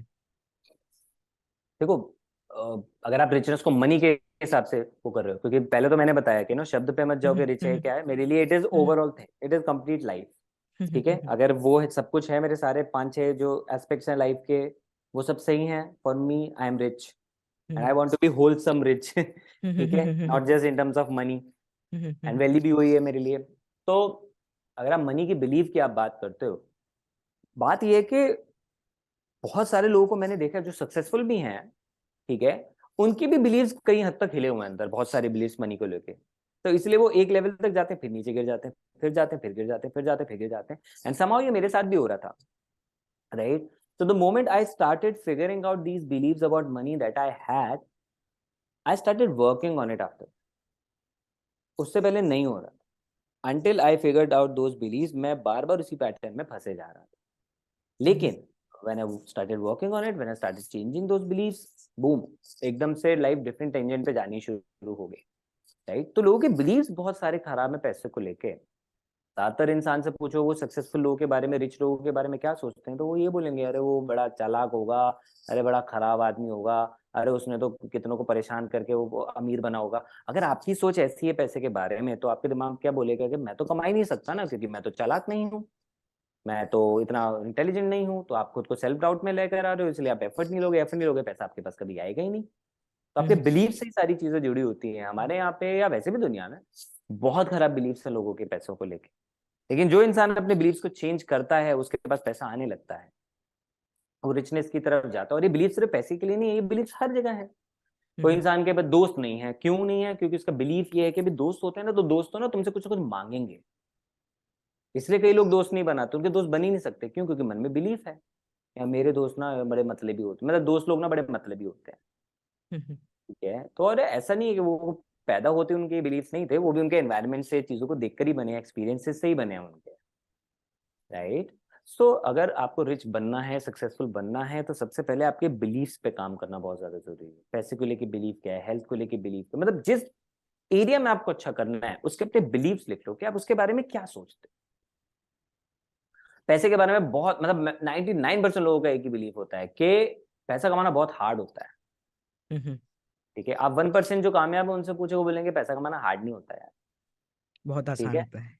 बहुत आसान होता है। इसका मतलब ये नहीं है कि उनको यूं मिल गया था, उनके लिए आसान का मतलब ये है कि भाई काम करना होता है, इट्स अ प्रोसेस। सिंपल। लेकिन लोग काम करने को मतलब, अरे बहुत मेहनत करनी पड़ेगी यार, पता नहीं कौन से पहाड़ तोड़ने पड़ेंगे, और इसलिए वो करते नहीं है। लेकिन आप जो बाकी लोगों को देखोगे वो सोचते ही नहीं मेहनत के बारे में, क्योंकि उनको पता है भाई ये प्रोसेस है, ये तो होता है, ये तो करना वो तो होता है, करना ही पता पड़ेगा, करना ही करना ही पड़ेगा। पड़ेगा। और उनको ये पता है कि भैया पैसा आता है लोगों के पास यार, पैसा इज अ गुड थिंग, जो लोग पैसे को वेलकम कर रहे हैं। आई मीन मैं खुद से हमेशा ये कहता, आई लव मनी यार, आई लव मनी। ठीक है, इसका मतलब ये नहीं है मैं सेल्फिश माइंडसेट वाला बंदा नहीं हूँ, सेल्फिश माइंडसेट अलग होता है, मनी माइंडसेट अलग होता है। ठीक है, for me money mind, I have very high regards for money, कि यार पैसा तो पैसा पावर है यार, आपके पास पैसा होता है आप कितने लोगों की लाइफ में कंट्रीब्यूट कर सकते हो। अब मैं रेगुलरली इतनी चैरिटी वगैरह करता हूँ, रिक्वेस्ट करता है, हम इतने सारे लोग जो हैं जो यहाँ पे हमारे ऑफिस में करते हैं, कंपनी की तरफ से हम इतना करते हैं, वाई? क्योंकि हमें पता है कि यार हमें पैसा जो है ना ये ताकत दे रहा है कि हम किसी की लाइफ में डायरेक्ट इनडायरेक्ट हर वे में बेटर कर सकते हैं। तो I have always treated money as a tool, as a power, और इसी वजह से पैसा आता है। हाँ जी सर। जब फेल हो रहा था बार बार तब ये वाला माइंडसेट नहीं था। राइट, पर जब इसको चेंज करना शुरू किया ना पैसे को लेके, तो डेफिनेटली चीजें आसान होना शुरू हो गई, अच्छी होनी शुरू हो गई। तो change your beliefs about any area that you want to excel in. जहाँ चैलेंज आ रहा है वहां देखो बिलीव्स क्या है, जहाँ अच्छा चल रहा है वहां देखो बिलीव्स क्या है अभी भी। क्यों? क्योंकि कई बार जब अच्छा भी चल रहा होता है ना, तब भी कुछ अंदर छुपे हुए बिलीव्स होते हैं जो फिर बुरा कर देंगे, तो ऊपर हाँ जाके जी फिर सर। नीचे आ जाओगे। और ऊपर रहना है लंबे समय तक और आगे और बढ़ना है, तो keep working on your beliefs, because ये बिलीव्स ना हर टाइम नए नए बनते जाते हैं, क्योंकि हर रोज आपके साथ कुछ ना कुछ एक्सपीरियंस हो रहा है आपकी लाइफ के अंदर, यू नो। अभी अभी सर कल ही रात में मैंने एक सेशन लिया था बेसिकली, उसके अंदर मैंने ये चीज बताई थी कि स्टार्ट किलिंग और लिमिटिंग बिलीफ्स, बिकॉज लोगों के पास में ना लिमिटिंग बिलीफ्स बहुत ज्यादा हैं। लाइक लोगों को लोग ऐसे विचारधारा रखते हैं जो उनको बहुत ज्यादा लिमिट करती है, और कहीं ना कहीं इसी वजह से वो लाइफ में ग्रो नहीं कर पाते। तो जब तक लोगों का माइंडसेट स्ट्रांग नहीं होगा तब तक तो यार nothing can happen. Sir next बिल्कुल। क्वेश्चन हमारा ये है कि आपका पॉइंट ऑफ व्यू क्या है इंडिया के एजुकेशन सिस्टम पे? यार एक ऐसा एजुकेशन सिस्टम जिसको मतलब बर्बाद कर दिया गया था। राइट, अंग्रेजों ने बिल्कुल बुरे ही हाल कर दिए थे जो हमारा उससे पहले जो एजुकेशन सिस्टम था, और उसके बाद जो ये सारा का सारा किया गया। तो डेफिनेटली इट इज फ्लॉड। ठीक है, क्योंकि वो एक अलग इंटेंशन से बनाया गया था, वो वाला जो एजुकेशन सिस्टम है। और अब जब फॉरेन में देखते हो, बहुत सारी जगह पे आप देखते हो, टोटली डिफरेंट तरह का एजुकेशन सिस्टम है। तो उसके पीछे भाई अब क्या कह सकते हैं, बिकॉज 150-200 साल किसी ने राज किया तो पूरा डीएनए में ही डाल दिया, तो वाली चीज है। तो definitely it has so many flaws. But अब गवर्नमेंट ट्राई तो कर रही है देखो किसी न किसी तरीके से चेंज करने की, बट उसमें टाइम तो लगेगा। ठीक है, but the good thing is के लोग खुद भी धीरे धीरे अवेयर हो रहे हैं, और इसमें एक पेरेंट्स की और जब जैसे जैसे बच्चा मेच्योर होता जाता है, या कोई इंसान अगर कॉलेज में है तो वो देखता है अपने आसपास की चीजें, तो वो हाँ अवेयर जी। रहना बहुत ज्यादा जरूरी है। तो जो रियल जो काम है ना, वो स्कूल लेवल पे करना बहुत ज्यादा जरूरी है। अगर स्कूल लेवल पे चीजें ठीक की जाएंगी ना, तो आगे कॉलेज में बंदा ज्यादा मेच्योर होके चीजों को देखेगा, अवेयर रहेगा, उसको नॉलेज होगी चीजों की, एंड देन आगे वो अपने करियर के लिए और भी अच्छी अच्छी चीजें कर पाएगा, है ना। तो मतलब अब ये इतनी वास्ट चीज है ना, इस पे सिर्फ ऐसे बोलने से कुछ भी नहीं हो सकता, you know. What I feel is कि ठीक है, कुछ हद तक 10-20% जो एजुकेशन सिस्टम में चीजें हैं दे आर फाइन, कि ठीक है हाँ देयर इज अ डिसिप्लिन, इतने से इतने बजे जाना होता है ये क्लासेस में, तो जो इंफ्रास्ट्रक्चर है वो कुछ हद तक ठीक है। राइट, बट जो जिस डायरेक्शन की तरफ वो लेकर जा रहा है उसमें बहुत सारे फ्लॉज हैं। ठीक है, बट मैं कभी ये नहीं कहता कि एजुकेशन सिस्टम पूरा ही हमारा खराब है, not at all, right, not at all. Because उस एजुकेशन सिस्टम की ही वजह से आज हैं हम लोग जो कुछ भी हैं। कमी हर एक जगह पे होती है, हर एक चीज में होती है, राइट। लेकिन वहां पे बहुत सारी चीजें जो हमें सिखाई गई, है ना, उस चीजों को हम कहीं ना किसी वे में यूज कर लेते हैं। हाँ जी सर। ठीक है, मैं ये नहीं कह रहा कि आप जैसे लोग मजाक में कहते हैं कि भी मैं सब्जी लेने गया, मैंने उसको ट्रिग्नोमेट्री के फॉर्मूले बता दिए, उसने मुझे सब्जी नहीं दी है सर, तो ठीक है जोक करने के लिए वो सब कुछ ठीक है, राइट। लेकिन अगर कुछ चीजों की बेसिक नॉलेज नहीं होती ना, तो आप लाइफ में आगे की बहुत सारी चीजें नहीं समझ सकते हैं। ठीक है, अगर आपको सिविक्स नहीं पढ़ाई जाती तो आप आज के टाइम पे इलेक्शन में किसको वोट देना, आपको अपनी जुडिशरी और सबकी कुछ अकल नहीं होती। ठीक है, अगर आपको साइंस में कई चीजें नहीं पढ़ाई जाती हैं तो आज आप अपनी लाइफ के बारे में सोच भी नहीं पाते, बिकॉज आपको होलसम लाइफ जीने हैं तो थोड़ी थोड़ी नॉलेज बहुत सारी चीजों की चाहिए आपको। ऐसा नहीं है कि आपका इंटरेस्ट एक चीज में तो आप एक ही तरह की चीजें करते रहो, नहीं हो पाता उससे कभी। तो डेफिनेटली उसके ऊपर बहुत सारा काम करने की जरूरत है। बाकी तो देखो, काम कर रहे हैं हम, जो कर सकते हैं हम उस वाले लेवल पे तो काम कर रहे हैं। कि जब इंसान मेच्योर हो गया है, वो 18-20 साल का हो गया है, अब उसको आगे अपने करियर को कैसे बेटर करना है, तो जो कमी रह गई है उसको पूरा करने के ऊपर तो हम डेफिनेटली काम कर रहे हैं। बाकी आगे की जो चीजें हैं वो तो सबको मिलके कुछ ना कुछ एक्शन लेना होगा उसके लिए, बाकी सरकार काम करेगी उसके लिए। Okay sir, okay. So sir, हमारा जो नेक्स्ट क्वेश्चन आपसे ये रहेगा कि आपका पॉइंट ऑफ व्यू क्या है जॉब्स और बिजनेसेस के बारे में। लाइक मैं एक चीज आपके साथ में लाइक पूछना चाहूंगा। लाइक मैं ऐसा मानता हूँ कि पता है, जो लोग जॉब करने का सोच रहे हैं और जॉब कर रहे हैं वो लोग गलत नहीं है। जो लोग बिजनेस करने का सोच रहे हैं और बिजनेस कर रहे हैं गलत नहीं है। लेकिन गलत वो लोग हैं ना जो कि अपने लाइफ में फाइनेंशियल फ्रीडम चाहते हैं, लेकिन वो चाहते हैं कि वो चीज उनको जॉब से मिल जाए। वो गलत है। अगर कोई पर्सन है जो कि चाह रहा है मुझे आराम की जिंदगी चाहिए लेकिन ये मुझे बिजनेस से मिल जाएगी, तो वो चीज गलत है ना। सो सर, इसके बारे में आपका पॉइंट ऑफ व्यू क्या है, थोड़ा अगर आप शेयर करना चाहो तो। हाँ बिल्कुल, आपके वाले पॉइंट ऑफ व्यू है मेरा। राज के जॉब कोई बुरी नहीं होती ऑब्वियसली, कैसे बुरी हो सकती है? इंडिया चल ही हम्म, जॉब्स की वजह से रहा है, सिर्फ बिजनेस की हम्म, वजह से तो नहीं चल रहा है, बिजनेस भी चल रहे हैं जॉब्स की वजह से, hmm, right. The only thing is, मेरा हमेशा से बोलना रहा है, मैं सबको बोलता हूँ ये वाली चीज हमेशा मानता हूँ कि इट इज अबाउट कि आप अपने पोटेंशियल को कितना लिमिटेड कर रहे हो। हम्म, मुझे उस चीज से प्रॉब्लम रहती है, जॉब या बिजनेस से प्रॉब्लम नहीं है। प्रॉब्लम इससे है कि कोई इंसान चाहे जॉब में है चाहे बिजनेस में है, वो अपना कितना बेस्ट दे रहा है, वो अपने आप को कितना आगे बढ़ाने के लिए कोशिश कर रहा है उसके गोल्स के हिसाब से। अगर उसके गोल नहीं है कोई दिक्कत नहीं, हो जाए खुश है, नो प्रॉब्लम। लेकिन अगर उसके गोल्स बड़े हैं, क्या वो उसके लिए उस जॉब में एफर्ट दे रहा है, या सिर्फ जस्ट 9 to 5 करके बॉस को गालियां देकर और वापस आ जाता है? नहीं। आप हमेशा देखोगे कि जो भी लोग आगे बढ़ना चाहते हैं ना, अगर उनको सही रिसोर्स वगैरह मिल रहे हैं, वो कभी अपनी कंपनी, अपने बॉस, किसी के बारे में बुरा नहीं बोलेंगे आपको। ठीक बिल्कुल। है, इंटरनल कॉन्फ्लिक्ट्स होंगे, वो दैट्स अ सेपरेट थिंग, वो सब जगह होते हैं, घर में होते हैं, सब में होते हैं। But the important thing is कि उस इंसान को अगर वहां पे वो अपने एफर्ट डाल रहा है और उसको एक ग्रोइंग एनवायरनमेंट वहां पे मिल रहा है, इनपुट डालने की पूरी लिबर्टी मिल रही है, उसको सुना जा रहा है, सो डेफिनेटली वो इंसान अपनी जॉब में बहुत ज्यादा एक्सेल कर जाता है, यू नो। तो it is always about your own potential, आप क्या करना चाहते हो, एंड देन आपको सर्कमस्टांसेस क्या मिलना है। तो अगर आप करना चाहते हो और आपको सर्कमस्टांसेस नहीं मिल रहे तो लोग जॉब स्विच करते हैं, और करना भी चाहिए, बिल्कुल सही बात है। आप एफर्ट डालने को रेडी हो ना भाई, मैं अच्छा खेलने को रेडी हूँ, अगर मेरे हिसाब से मेरे को पिच नहीं मिल रही है, मेरे हिसाब से कोई मेरे को कोच करने वाला नहीं मिल रहा, तो I change my coach, right. So that is the thing. तो जॉब बिजनेस कुछ बुरा नहीं है, कुछ अच्छा नहीं है, सब न्यूट्रल है, इसको अच्छा बुरा तो हम ही फालतू में बोलते हैं ना। हाँ जी, हाँ जी। सब अपनी जगह पे है, ठीक है। लेकिन ये टोटली एक इंसान पे डिपेंड करता है कि वो कहाँ पहुंचना चाहता है, ठीक है, और किस तरीके से उसको कर रहा है, यू नो। तो अब जैसे आपने एजुकेशन सिस्टम की बात करी, तो हमारा एजुकेशन सिस्टम बना ही इसलिए था कि बस लोगों को जॉब की तरफ ढकेला जाए, बिल्कुल। इसलिए उनको वही रटवाने वाली चीजें, वही सारी चीजें भी बहुत लिमिटेड वो कर दी गई थी, ठीक है। अब धीरे धीरे वो वाला माइंडसेट जो है वो चेंज हो रहा है ना। तो इसलिए लोगों का जॉब को लेके दोनों तरीके से हो रहा है, प्लस में भी हो रहा है, माइनस में भी हो रहा है, लेकिन वो again person to person choice है। अगर कोई इंसान कहता है कि नहीं जी मुझे यूपीएससी क्रैक करना है या मुझे सरकारी जॉब ही चाहिए, तो कुछ उसमें बुराई नहीं है यार, वो उसकी अपनी लाइफ है, रहने दो ना, है ना। आप अपनी लाइफ देखो कि आपको क्या पसंद है, आप क्या चाहते हाँ जी। सर, एक्चुअली मैं एक ऐसे शहर से बिलोंग करता हूँ, मैं वाराणसी उत्तर प्रदेश से बिलोंग करता हूँ बेसिकली। हो, क्या सो बात। ये जो शहर है ये ऐसा है कि यहाँ पर कोई बहुत बड़ी कंपनियां नहीं है, कोई बहुत बड़ी चीजें नहीं है जहाँ पे यहाँ पे बेसिकली जॉब मिले। तो यहाँ पर लोगों का उस टाइप का माइंडसेट भी नहीं है, उन लोगों को लगता है कि हाँ भाई नौकरी करनी है करनी है। अभी रिसेंटली कुछ टाइम पहले मैं गुड़गांव गया। दिल्ली के पास में गुड़गांव है। और बेसिकली एक फंक्शन था, तो वहां पर बेसिकली मैंने देखा इतनी सारी कंपनियां, बड़ी बड़ी सभी कंपनियों के ऑफिस वहां पे, इतना हाईटेक, इतना मॉडर्न सिटी। और वहां पर जिस फंक्शन में मैं गया था वहां पर मेरे मैक्सिमम रिलेटिव्स के जो लड़के थे सारे जॉब के अंदर थे, अच्छी अच्छी कंपनियों में जॉब में थे। जब उनसे मैंने बात करी, जब उनसे मैंने चीजों को समझा, तब मेरा माइंडसेट पूरी तरीके से चेंज हुआ। जब जहां पे मैं पहले जॉब को बहुत ज्यादा बुरा मानता था, वहां पर कहीं ना कहीं मुझे ये चीज फील होने लगी कि नहीं, देखो आपको जॉब करना है आप करो, नहीं करना मत करो, बट जॉब का बुरा कह रहे हो वो चीज गलत है। क्योंकि एब्सोल्युटली। कोई इंसान है ना जो कि चाह रहा है कि भाई मुझे टाइम का फ्रीडम चाहिए आराम से, तो वो जॉब करे ना यार, उसको क्यों बिजनेस करने की जरूरत है। तो वो चीज है सर, हम्म, तो वहां पे कुछ ना कुछ तरीके से माइंडसेट चेंज हुआ।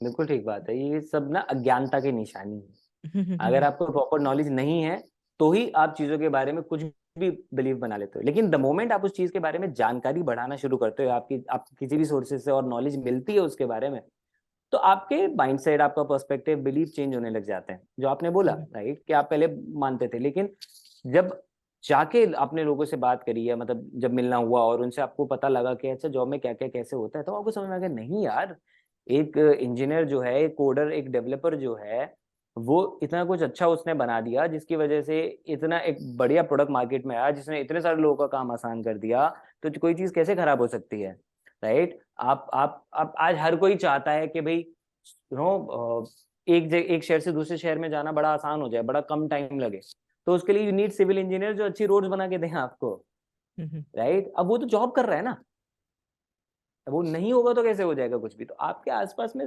95% चीजें हैं, ऑलमोस्ट 100% चीजें यार किसी जॉब करने वाले ने क्रिएट की हैं। हाँ, उससे करवाई बिजनेस करने वाले ने है, ठीक है, बट उसका जो एफर्ट है वहां पे तो जॉब करने वाले का ही लग रहा है। तो वो कैसे खराब हो सकती है? मैं तो कभी खराब नहीं माना, बिकॉज मैंने खुद देखा यार, मेरे पापा जॉब करते हैं, सिंपल है। तो मैं कैसे उसको खराब कह सकता हूँ? क्योंकि पूरी जो लाइफ है वो जॉब की वजह से ही तो अभी तक हमें मिली थी, जब तक हम खुद अपने पैरों पे खड़े नहीं हुए थे, हाँ जी सर। राइट? तो हर प्रोफेशन की रिस्पेक्ट है, हर प्रोफेशन जो है वो रिस्पेक्टेबल होता है। हमें कहीं भी ये नहीं सोचना चाहिए कि यार जॉब खराब है या बिजनेस खराब है। मैं फिर वही कह रहा हूँ, ये सिर्फ अनपढ़ लोगों की बातें, अज्ञानता की निशानी होती है ये वाली, जिनको नॉलेज ही नहीं है कि भाई होता क्या है असल में। हाँ जी, हाँ जी सर। तो sir according to you, how to be a valuable person? Work on yourself, सबसे पहला, ठीक है। आपकी नॉलेज को बढ़ाओ, आपकी स्किल्स को बढ़ाओ, be aware of the society currently, आपकी लाइफ में क्या चल रहा है, सोसाइटी में क्या चल रहा है। तो जब आपको पता होगा कुछ चीज़ों के बारे में, तभी आप कुछ वैल्यूएशन कर पाओगे ना, बिकॉज जो आपके पास होगा वही आप दे पाओगे, राइट? एंड उसके लिए सबसे इंपॉर्टेंट है क्यूरियस होना, है ना, कि चीज़ों को मैं जानूं। अच्छा, एआई का मतलब क्या है यार? एआई के बारे में पढ़ता हूँ ना, कितनी देर लगेगी? आधा घंटा, 1 घंटा, 2 घंटा, 1 दिन, 2 दिन, 1 हफ्ता पढ़ लो। अगर मजा आ रहा है और आगे पढ़ लो, कौन मना कर रहा है? इतने सारे सोर्सेज अवेलेबल हैं। तो अगर आपको अपनी वैल्यू बढ़ानी है, एक वैल्यूएबल इंसान बनना है, तो सबसे पहले आपको इनपुट पे काम करना पड़ेगा। और उस इनपुट के लिए जरूरी है क्यूरियस रहना, सवाल पूछना, क्यों, कैसे कोई चीज होती है तो कैसे होती है, ये ऐसे कैसे होता है, ये ऐसे कैसे काम करता है, ये ऐसा क्यों है, राइट? मैं ये नहीं कह रहा हर चीज के बारे में जान लो, एटलीस्ट अपनी वाली फील्ड के बारे में तो जान लो ना कम से कम। सोशल मीडिया पे तो सोशल मीडिया पे क्या क्या चल रहा है वो तो जान लो ना, ठीक है? तो ये जो क्यूरियस होना और चीज़ों के बारे में जानना, लर्निंग, अपनी नॉलेज बढ़ाना, ये बहुत इंपॉर्टेंट है। सेकेंडली, आपकी स्किल्स के ऊपर काम करना, जिस भी फील्ड में हो आप, उसमें जो आपकी स्किल्स ज़रूरी हैं वहाँ पे अच्छा करने के लिए, वो सीखते रहना बहुत ज़्यादा ज़रूरी है। एंड तीसरा, सुनना बहुत ज़्यादा ज़रूरी है। आप सामने वाले को जब सुनेंगे तो सामने वाले आपको बहुत कुछ चीज़ें सिखाते हैं, तो बोलो कम, सुनो ज़्यादा, यू नो। ये तो आप बहुत सारी वैल्यू फिर जो है ना लोगों की लाइफ में ऐड कर सकते हो। और सबसे पहले अपनी लाइफ में ऐड करोगे, फिर दूसरों की लाइफ में ऐड कर पाओगे, you will start becoming valuable. And definitely care about people, है ना। कोई भी जो ओके। इंसान होता है, कोई भी जो इंसान होता है ना, वो कई चीज़ों से मिलके बनता है, इमोशन से मिलके बनता है, बहुत सारी चीज़ें, उसके एक्सपीरियंसेस है, उसके बिलीव्स है, सब कुछ है, राइट? तो आप ऐसे एकदम से किसी को जज करके मना नहीं कर सकते किसी भी चीज़ के लिए, वो चाहे, राइट? तो जज करना बंद करो, लोगों को सुनो एटलीस्ट, पेशेंटली, ठीक है? किसी के साथ आपको काम करना है, नहीं करना है, किसी के साथ रिलेशनशिप में आना है, नहीं आना है, वो सब कुछ एक सेकेंडरी चीज होती है, राइट? बट सबसे पहली चीज है एटलीस्ट सामने वाले को सुनना सीखें, सामने वाले को जज मत करो आप एकदम से, ठीक है? क्योंकि कोई इंसान आपको कहाँ पहुंचाएगा आपको नहीं पता। आप बिजनेस में जब लोगों से मिलते हो तो कई लोग बड़े अजीब से लगते हैं, लेकिन उनसे कुछ दिन बात करने के बाद पता लगता है बहुत सही, बहुत रिसोर्सफुल इंसान है यार, बहुत सही सोचने वाला इंसान है ये, मुझे बहुत अच्छे कॉन्टैक्ट्स भी मिल सकते हैं इससे। तो नेटवर्किंग ऐसे ही होती है, जी यू sir. Network with people. So जज नहीं करना चाहिए कभी भी किसी को। तो जी सर। इस तरीके से आप मतलब अपना सर्कल भी आप अच्छा कर सकते हो, और इस तरीके से आप आगे जो है ना ग्रोथ। और मोस्ट इंपॉर्टेंट फिफ्थ पॉइंट जो है आपके, अगर आप वैल्यूएबल बनना चाहते हो, आपका एनवायरनमेंट, आपका सर्कल, आपके लोगों के साथ टच में हो, वो सिलेक्शन अच्छा सही करना बहुत ज्यादा जरूरी है। क्योंकि वो अगर सही होगा तो आपको सही इनपुट मिलेगा, आप सही संगत में रहोगे तो रंगत बदलेगी आपकी, उस इनपुट की वजह से आप आगे बहुत सारी अपने अंदर भी ग्रोथ लेकर आ सकते हो, और दूसरों की लाइफ में भी बहुत सारी वैल्यू ऐड कर सकते हो। ओके। सर कहीं ना कहीं ये चीज होती है ना कि कुछ लोग ऐसे होते हैं जो चाहते हैं वैल्यूएबल बनना, लेकिन जैसा कि आपने बताया कि वो अपने इनपुट पे काम नहीं करते कभी भी।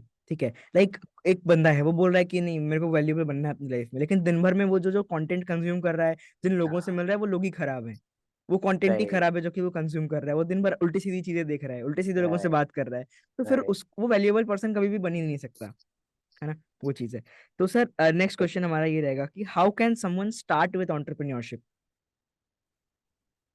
अगर समझ स्टार्ट विद एंटरप्रेन्योरशिप, तो सबसे पहले देखो, एंटरप्रेन्योर बनने के लिए जरूरी है ये समझना कि आप एंटरप्रेन्योर बनना क्यों चाहते हो। सबसे पहले खुद क्लैरिटी होनी चाहिए, इंसान को सोचना चाहिए कि क्या मैं केवल प्रॉफिट के लिए, केवल पैसा कमाने के लिए करना चाहता हूँ, या जेन्युइनली मुझे कुछ क्रिएट करना है, कुछ बिल्ड करना है, कोई प्रॉब्लम सॉल्व करनी है, किसी के लिए कुछ करना अच्छा लगता है। अगर ऐसा अच्छा लगता है तो गुड, नहीं तो गेट अ जॉब आराम से, कोई दिक्कत नहीं है इसमें कि भाई अपने लिए काम करो, सैलरी लो, ऑल सब कुछ ठीक है भाई, एवरीथिंग इज फाइन। क्यों? क्योंकि आप कहीं ना कहीं लॉन्गर लेवल पे तो कंट्रीब्यूट कर ही रहे होंगे, आप टाटा के लिए काम करते हो, आप उनका अकाउंट्स देख रहे हो, फाइन, आप उनके अकाउंटेंट हो, नो प्रॉब्लम। लेकिन क्योंकि आप अपना काम अच्छे से कर पा रहे हो, इसलिए वो आगे नए नए प्रोडक्ट को लॉन्च कर पा रहे हैं, क्योंकि ये बैकएंड जरूरी है, राइट? तो अगर आप डायरेक्टली नहीं इम्पैक्ट क्रिएट करना चाहते, नो प्रॉब्लम एट ऑल, आप जॉब पकड़ो, कोई उसमें कोई बुराई नहीं, ठीक है? तो लेकिन खुद की क्लैरिटी होना जरूरी है। कई लोग बिजनेस में आ जाते हैं प्रॉफिट कमाने के लिए, अब बिजनेस में आके वो सोचते हैं जॉब वाली सैलरी भी आ जाए, जो आपने बोला कि बिजनेस में आ जाते हैं लेकिन सोचते हैं आराम से पैसा आ जाए, right? It's not about job और बिजनेस के किस में आराम से पैसा आ रहा है, किस में आराम से नहीं आ रहा है। इट इज अबाउट आप क्या कर रहे हो। जी। जैसे मैंने पहले बोला कि बिजनेस में कई लोग मेहनत करते हैं, उनको फर्क ही नहीं पड़ता, और कई लोग 9 to 5 भी जॉब कर रहे हैं, तो उसमें घर आके बिल्कुल ही ऐसे हो जाते हैं कि भैया खत्म, जैसे पता नहीं कौन सा पहाड़ तोड़ कर आ गए, राइट? सो ये आपकी अपनी क्लैरिटी के ऊपर डिपेंड करता है। तो पहले ये क्लैरिटी लो कि आप जो करना चाहते हो वो क्यों करना चाहते हो। प्रॉफिट कमाने के लिए, रिच बनने के लिए, इन सब का माइंडसेट से भैया एंटरप्रेन्योर बिल्कुल मत बनना कभी। ये सोचो कि फेम मिल जाएगा, ऐसा हो जाएगा, वैसा हो जाएगा, मत आना। तो दूसरा स्टेप जो है, पहले क्लैरिटी आपने ले ली, उसके बाद दूसरा स्टेप आता है, अब आपको जब क्लैरिटी मिल गई तो सोचो कि अब मैं किस प्रॉब्लम को सॉल्व करूंगा, उसके लिए मैं क्या प्रोडक्ट बनाऊंगा। तो वो प्रोडक्ट क्रिएट करना आप अपना स्टार्ट करो, रिसर्च करो उसके बारे में, लोगों से बात करो, मिलो। जैसे आपने भी बताया कि जब आप अपने कजन से मिले तो उनकी बात सुन के आपका पर्सपेक्टिव चेंज हुआ, माइंडसेट चेंज हुआ, right? In the same way कि कोई भी आपको प्रॉब्लम सॉल्व करनी है तो उसके बारे में बात करो लोगों से ना, पूछो लोगों से। लोग बाहर नहीं निकलते, लोग सोचते थे घर पे गूगल पे सारा रिसर्च करके मैं यहीं से कुछ तगड़ा प्रोडक्ट बनाऊंगा और एकदम से मार्केट में लॉन्च करूंगा और $1 million बिजनेस बन जाएगा। ऐसा नहीं होता है।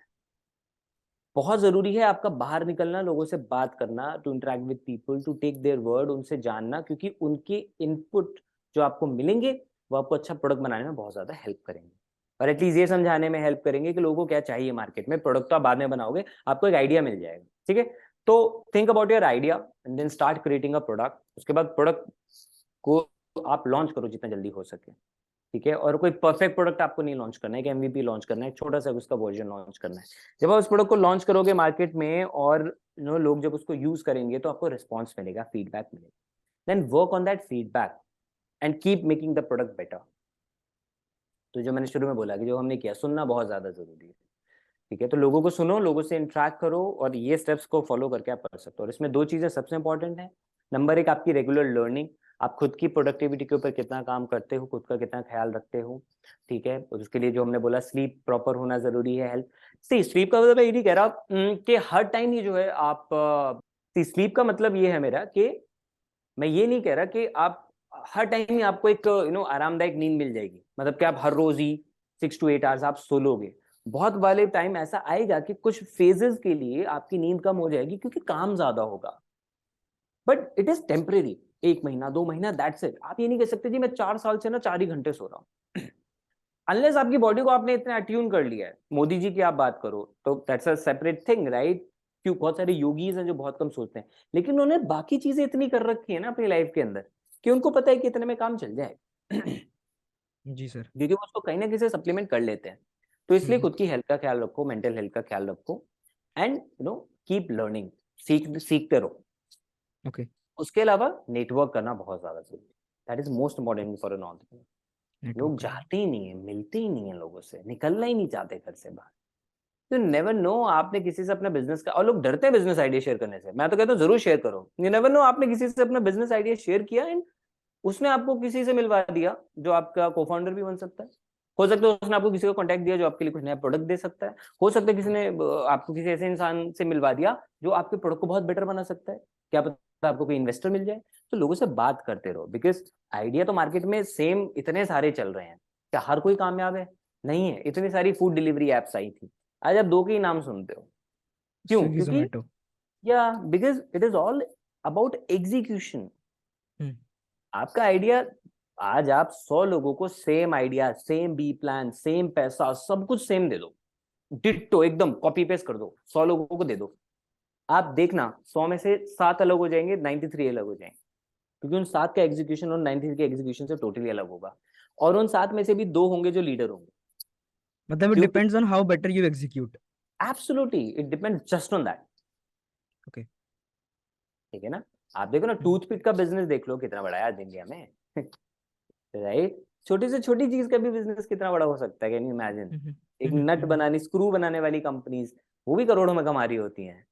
तो it is about execution. It is not just about the product. हाँ, definitely you need to have a good product. आप बिल्कुल बेकार घटिया प्रोडक्ट नहीं दे सकते लोगों को मार्केट में, लेकिन सेम काइंड ऑफ प्रोडक्ट पे same kind of idea, same kind of business model, same market, उसके बावजूद भी कुछ लोग होते हैं जो कामयाब हो जाते हैं, बिकॉज वो एग्जीक्यूट अलग तरीके से करते हैं, वो एग्जीक्यूशन पे बहुत। Okay okay. सो सर, हमारा जो नेक्स्ट क्वेश्चन आपसे है, ये एक ऐसा क्वेश्चन है जिसको लेके आज के डेट में मैक्सिमम लोग तो ऐसे हैं जो अवेयर ही नहीं है इस चीज को लेके कि उनके साथ में ये प्रॉब्लम है, और ये प्रॉब्लम है हम्म। ईगो एटीट्यूड की। ठीक अच्छा। है ना? हम्म। हम्म।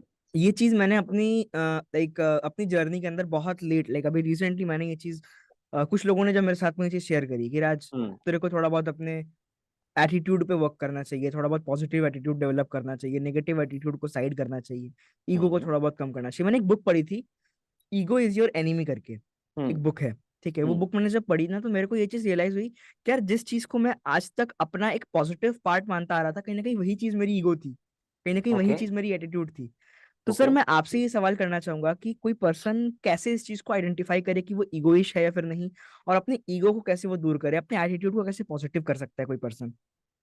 अगर आपको फिगर आउट करना है कि आप में ईगो है या नहीं, हम्म तो बिलीव्स लिख लो, अपने अपने हम्म थॉट्स लिख लो हम्म किसी के भी बारे में। मतलब यहाँ हम्म ईगो तो इंसान लोगों के सामने ही दिखाता है वैसे तो। ठीक है। दूसरा, आप अपना फ्रेंड सर्कल देख लो कि कैसा है। ठीक है, मतलब बिलीव्स लिख लो लोगों के बारे में। मैं इसलिए कह रहा हूँ कि आप किसी के बारे में क्या सोचते हो, कहीं आप जाते हो, आप जब लोगों से मिलते हो, तो उस टाइम आपके माइंड में क्या चल रहा होता है? क्या ये चल रहा होता है कि भाई यार मैं ना बहुत अच्छा ही दिखना चाहिए यार, बाल बाल मेरे ठीक है ना, आप बार बार अपने बाल ठीक कर रहे हो, बार बार अपने कपड़े चेक कर रहे हो, अच्छा है कि नहीं यार, यार घड़ी वड़ी देख रहे हो, ये देख रहे हो, वो देख रहे हो, और जब आप निकल रहे हो तो आपको अंदर से ही फील हो रहा है यार मैं कमाल दिख रहा हूँ आज यार। और फिर आप एक्सपेक्ट कर रहे हो कि जिससे भी आप मिलो वो सामने वाला आपको तारीफ करे आपकी, क्या बढ़िया दिख रहा है। That is ego, right? क्योंकि वहां पे आप सेल्फ सेंटर हो गए। ईगो क्या है? ईगो मतलब है सेल्फिशनेस आपकी, वो उसी से पनपता है, राइट? क्योंकि उसमें ईगो में अहम है ना, मैं ये, मैं वो, तो सब कुछ सेल्फिश ही तो हो गया। तो आपका खुद के बिहेवियर के बारे में, खुद के थॉट्स के बारे में अगर आप थोड़ा सा भी अवेयर हो, तो आपको बता देगा कि आपके अंदर ईगो है या नहीं। जी सर। ठीक है। तो हम्म सेल्फ रिस्पेक्ट होनी चाहिए डेफिनेटली, बट ईगो का फायदा नहीं। ठीक है। देन इसको बदलना कैसे है, तो उसके ऊपर तो देखो इतनी सारी बुक्स हैं पढ़ने के लिए, हम्म राइट? बुक्स आप पढ़ सकते हो, इंटरनेट पे इतना सारा नॉलेज है वो आप ले सकते हो। यू नो, आप स्पिरिचुअलिटी की तरफ जब आप जाओगे तो आपकी ईगो चैनलाइज करने में बहुत हेल्प करता है। लेकिन सबसे डेफिनेटली। बेसिक जो चीज़ है ना, वो है ये समझना, ये अवेयर रहना इस वाली चीज़ से कि यार मिलेगा नहीं कुछ इस ईगो से मुझे, कुछ नहीं मिलने वाला। है ना? अल्टीमेटली अगर मुझे कामयाब होना है तो I need to be with people. People. और जब हाँ तक जी। आपके पास ईगो होगा तब तो लोग आपसे हम्म दूर हों। हम्म हम्म हम्म, केवल वही लोग आपके पास में होंगे जो आपकी ईगो को सेटिस्फाई करके अपना फायदा उठाना चाहते हाँ जी हाँ जी। हैं। या तो वो होंगे जो आपसे बेइंतहा प्यार करते हैं, जो आपके पेरेंट्स, हम्म या फिर वो होंगे जिनकी मजबूरी होगी, मे बी हम्म आपके एम्प्लॉयज या आपके हम्म रिलेटिव्स, पड़ोसी, हम्म क्योंकि वो तो अब इसमें कुछ नहीं कर सकते। हम्म लेकिन अल्टीमेटली जो लोग आपको ग्रो करने में हेल्प करते हैं, हम्म, उन लोगों से आप ईगो के साथ तो नहीं रह सकते, वो हमेशा आपसे दूर रहेंगे। हाँ जी हाँ जी हाँ जी। राइट? तो और सो ईगो के मतलब ईगो हमेशा नुकसान ही देती है यार। ये आपको लोगों से कनेक्ट नहीं होने देगी, ये आपके दिमाग को बंद कर देगी, ये आपको नए चीजों के बारे में नहीं सोचने देगी, तो आप ग्रो ही नहीं कर पाओगे। फिर तो फायदा क्या है फिर ईगो रख के? ये सिंपल सी अवेयरनेस, ये सिंपल सी थॉट जो है ना, ये आपको हेल्प करता है ईगो से हाँ जी। बचने में। सर, किसी ने मुझे ये चीज कही थी, लाइक एक मेरे रिलेटिव हैं, एक बेसिकली वो काफी ज्यादा स्पिरिचुअलिटी से कनेक्टेड हैं, और हम्म। कहीं ना कहीं उन्होंने मुझे, लाइक उनकी वजह से ही कहीं ना कहीं मैं थोड़ा बहुत स्पिरिचुअलिटी से भी जुड़ना स्टार्ट कर चुका हूँ। एंड अभी राइट। रिसेंटली उनकी डेथ हुई कुछ टाइम पहले। सो बेसिकली उस टाइम पर मैं पहली बार श्मशान घाट गया था, पहली बार अपनी लाइफ में। लाइक मैं 2 साल पहले की बात बता रहा हूँ, ठीक है। एंड उसके बाद में ना, मैं जब मैं उस जगह पे गया, लाइक बनारस में हमारे, इस पूरे दुनिया का सबसे बड़ा शमशान घाट है हमारे बनारस में, मणिकर्णिका घाट, आपने सुना होगा नाम, हम्म। है ना? बिल्कुल बिल्कुल। अभी वहां पर मैं गया जब ना, तो फिर मैं कंटिन्यूअस वहां पे जाना स्टार्ट करता रहा। मैंने अपने पापा से भी पूछा कि पापा, वहां पे जब मैं जाता हूँ ना, तो मुझे एक बहुत पॉजिटिव वाइब आती है। तो हम्म। पापा ने मेरे को एक चीज एक्सप्लेन करी कि बेटा देखो, क्या है ना, कि जो ईगो होता है, जो एटीट्यूड होता है, वो एक दिन वहीं पे जाके खत्म होता है। एब्सोल्युटली। तो पूरे जिंदगी जो इंसान एक दूसरे से जलता है, ईगो रखता है, एटीट्यूड रखता है, मैं ही बेस्ट हूँ, तो उसका कोई फायदा नहीं है, क्योंकि एक दिन तुम खत्म हो जाने वाले हो। यस। तो इसीलिए अभी मैंने ये हैबिट डेवलप करी है, हर संडे मैं 1 घंटे के लिए जाता हूँ, वहां पे जाके बैठता हूँ, और पूरे हफ्ते में जो भी नेगेटिव विचार दिमाग में आए रहते हैं वो पूरा निकल जाते हैं, वॉश आउट हो जाते हैं वेरी पूरी नाइस, तरीके से। Very nice. है। सो वो चीज है, तो सर इसीलिए ये क्वेश्चन मैंने यहाँ पे इंक्लूड करा, बिकॉज इस क्वेश्चन से जो आपने इसका जिस तरीके से आंसर दिया ना, वो उसने मेरे को भी काफी सारी चीजें बताई, उसने मेरे को भी काफी सारी चीजें समझाई, तो वो चीज है। सर नेक्स्ट क्वेश्चन हमारा ये ग्लैड टू रहेगा नो। आपसे। नेक्स्ट क्वेश्चन सर हमारा ये रहेगा आपसे, बहुत सारे लोग ये कंप्लेंट करते हैं कि मेरी फैमिली मुझे सपोर्ट नहीं करती, मेरी फैमिली मुझे किसी चीज को करने नहीं देती, मेरी फैमिली मुझे हम्म फ्रीडम नहीं देती। तो सर अपने हम्म। फैमिली का माइंडसेट कैसे चेंज करें, अपनी फैमिली के साथ में कैसे क्या करें सर, थोड़ा सा आप अगर बता सकते हो तो। यार देखो, फैमिली का ना माइंडसेट चेंज तब होता है जब आप बहुत लंबे समय तक कुछ अच्छा करके दिखाओगे, है ना। अभी आप बिल्कुल जब कोई चीज को स्टार्ट कर रहे हो, बिल्कुल ग्रोइंग फेज में हो, आप उस टाइम पे सोचो कि मेरी फैमिली मुझे हर लेवल पे सपोर्ट करने लग जाए, नहीं होता। या तो फैमिली सपोर्टिव हो तो अच्छी बात है, अगर फैमिली नहीं है सपोर्टिव तो डेफिनेटली वो भाई प्रेशर आएगा, आपको रेजिस्टेंस मिलेगा, ऑपोजिशन मिलेगा, सब कुछ मिलेगा। तो मैं हमेशा लोगों को एक ही बात बोलता हूँ जब भी पेरेंट्स की बात आती है या फैमिली की बात आती है, कि वो ये देखें कि क्यों पेरेंट्स उनको इतना रेजिस्ट कर रहे हैं। वो इसलिए रेजिस्ट कर रहे हैं क्योंकि पेरेंट्स ना, वो भी बेचारे अंदर से डरे हुए हैं, उनके भी कुछ बिलीफ्स हैं चीजों को लेकर। और क्यों ये अपोज करते हैं मैं आपको उसका कारण भी बताता हूँ। हमेशा ये निकल के आता है कि बच्चे जाके ना पेरेंट्स को ये बड़े बड़े बातें, बड़े बड़े सपने दिखा देते हैं। ठीक है कि पापा मैंने ये बिजनेस स्टार्ट किया है, अभी इस बिजनेस में ऐसा ऐसा ऐसा मैं ये कर लूंगा वो कर लूंगा। अब आप एकदम से इतनी बड़ी कुछ बात कर दोगे, पेरेंट्स कैसे हजम करेंगे उसे? पेरेंट्स का कोई भी नहीं करेगा। पेरेंट्स आपको इसलिए वहां पे करते हैं because they care for you, और उनका उनकी जिम्मेदारी है, आप उनकी जिम्मेदारी हो। उनकी जिम्मेदारी है आपको पालना पोसना, आपको कामयाब करना। राइट, वो करेंगे उसको। दे लव यू। आपके दोस्त को आप ये बताते हो उसको फर्क नहीं पड़ता, करना है कर, नहीं करना कर। वो नहीं आपको अपोज करेगा, फैमिली अपोज करेगी आपको, फैमिली आपको रेजिस्ट करेगी, सिर्फ इसी वजह से। तो लोग ये वाली गलती करते हैं कि पहले जाते ही इतने सारे ख्याली पुलाव और रेत के महल और इतने मतलब हवा महल उनके आगे बना देते हैं कि उसके बाद पेरेंट्स बेचारे अपना डरेंगे ही डरेंगे, कि उन्होंने नहीं देखा होता ना ये सब जो आप उनको दिखाने की कोशिश कर रहे हो, कि मतलब उनके नजर में नहीं है कि भी ऑनलाइन आप इतना कुछ ग्रो कर सकते हो, तो है ना। तो सबसे पहले ये गलती मत करो, आप सीखो। मैंने मेरी टेड टॉक में एक लास्ट का 3-4 मिनट का पूरा सेशन ही इस चीज के ऊपर दिया था, टॉक का part, how to align your parents. I would highly recommend जो सुन रहे हैं इस वीडियो में हमें, कि जाके मेरी टेड टॉक में आप वाला पार्ट जरूर देखें, how to align your parents. तो उनके साथ वो शेयर करो जो आपने सीखा, उनसे वो शेयर करो कि जो आपको कुछ नया ज्ञान मिला, उनसे वो शेयर करो जो आपको कुछ एक्सपीरियंस हुआ। लेकिन वो चीजें शेयर करने की जगह जब चैलेंजेस आते हैं तो हम पेरेंट्स के सामने रोने लग जाते हैं, वहां जाके रोना धोना शुरू कर देते हैं, वो हमारे बिहेवियर में दिख जाता है। नहीं तो उनको अपने चैलेंजेस मत दिखाओ, उनको अपने स्ट्रगल्स मत दिखाओ, उनको ये दिखाओ कि आपने क्या सीखा, क्या आज नया वैल्यू एडिशन हुआ आपकी लाइफ में, आज क्या नया आपको एक्सपीरियंस मिला जिससे आपको लगा कि हाँ यार ये कुछ अच्छा है। तो इन्वॉल्व देम ना, make them a part of their journey, of your journey, make them a part of your journey. ठीक है, लेकिन लोग उल्टा कर देते हैं, उनको अपनी जर्नी का पार्ट नहीं बनाते, सिखाते नहीं है। लेकिन जैसी कोई दिक्कत आई तो जाके उनसे परेशानी अपनी जाके शेयर करने लग जाते हैं। तो दे केयर फॉर यू, वो तो आपको प्रोटेक्ट करना चाहते हैं, इसलिए वो आपको मना करेंगे चीजों को करने से। तो और प्लस जो भी चीजें करो थोड़ा समझदारी से करो, है ना। कि भाई आपको पता है कि पेरेंट्स के अभी इस टाइम पे चाहते हैं कि आपकी पढ़ाई चलती रहे, सही चलती रहे, उनको एग्जाम में अच्छे नंबर आते रहे, आपके उससे वो खुश हैं। तो क्यों उससे कॉम्प्रोमाइज कर रहे हो? मुझे अक्सर लोग डीएम कर देते हैं, सर मैं एग्जाम में ना 2 एग्जाम्स में मैं फेल हो चुका हूँ और मेरा मन नहीं करा पढ़ने का, है ना। मैं कहता तो क्यों क्यों नहीं कर रहा भाई? ठीक है, तो उसके पीछे कोई क्लैरिटी नहीं है उनको ना, कि उनको लगता है एग्जाम तो हम पे थोप दिए गए हैं। ऐसा नहीं है भाई, इट्स अ प्रोसेस, वो एक चैलेंज है, तो आपका दिमाग चैलेंजेस को ओवरकम करने के लिए रेडी बनता है। लेकिन लोग उस चीज को नहीं समझते। So the important thing is कि आप ये देखो, पेरेंट्स को जो चाहिए give it to them, no. और उसके साथ आप और भी कर सकते हो, रोज अगर आप आगे 1 घंटा भी पढ़ाई कर लो, सिर्फ दिन का भी रिवाइज कर लो, 1-1.5 घंटा भी बहुत है, इनफ है। ना भी करो एग्जाम टाइम में भी, अगर 3-4 घंटे भी रेगुलरली ढंग से पढ़ लो, 6 घंटे भी पढ़ लो ना, उसके साथ आप एग्जाम में भी कुछ भी काम कर सकते हो। मैं तो ऐसे ही करता था अपने कॉलेज टाइम पे, एग्जाम भी चल रहा है, मेरा बिजनेस भी चल रहा है, सब कुछ चल रहा है। लेकिन तभी एग्जाम में टोटल ओवरऑल मैंने बीटेक में 75% स्कोर किया, मैंने फाइनल ईयर में 80-85% स्कोर कर दिया। क्यों कर दिया? इसलिए मुझे समझ में आ गया था यार, इतना सा पढ़ के भी तो हो सकता है ना। तो इतना इस टाइम पे पढ़ते हैं, पढ़ाई के टाइम पे पढ़ाई करेंगे, काम के टाइम पे काम करेंगे। और लोग इसको मिक्स कर देते हैं, इसलिए फिर पेरेंट्स आपके होते ही हैं फिर मतलब आपके लिए नॉन सपोर्टिव, क्योंकि उनको दिख रहा है कि आप सडनली डिस्ट्रैक्ट हो गए, उनके लिए तो आप डिस्ट्रैक्ट हो गए हो। राइट? तो you need to be smart यार, सिंपल स्मार्ट मतलब चालाक या क्लेवर वो नहीं कह रहा मैं, तो ये सिंपल बुद्धिमत्ता है कि भैया जाके इतना से यही तो करना है, पेरेंट्स ये कह रहे हैं उनके लिए उतना कर लो, बाकी जो अपना टाइम है उसको यूज करो, लेकिन बाकी टाइम में तो हमें रील्स देखनी है बाकी टाइम में तो हमें आईपीएल देखना है, राइट?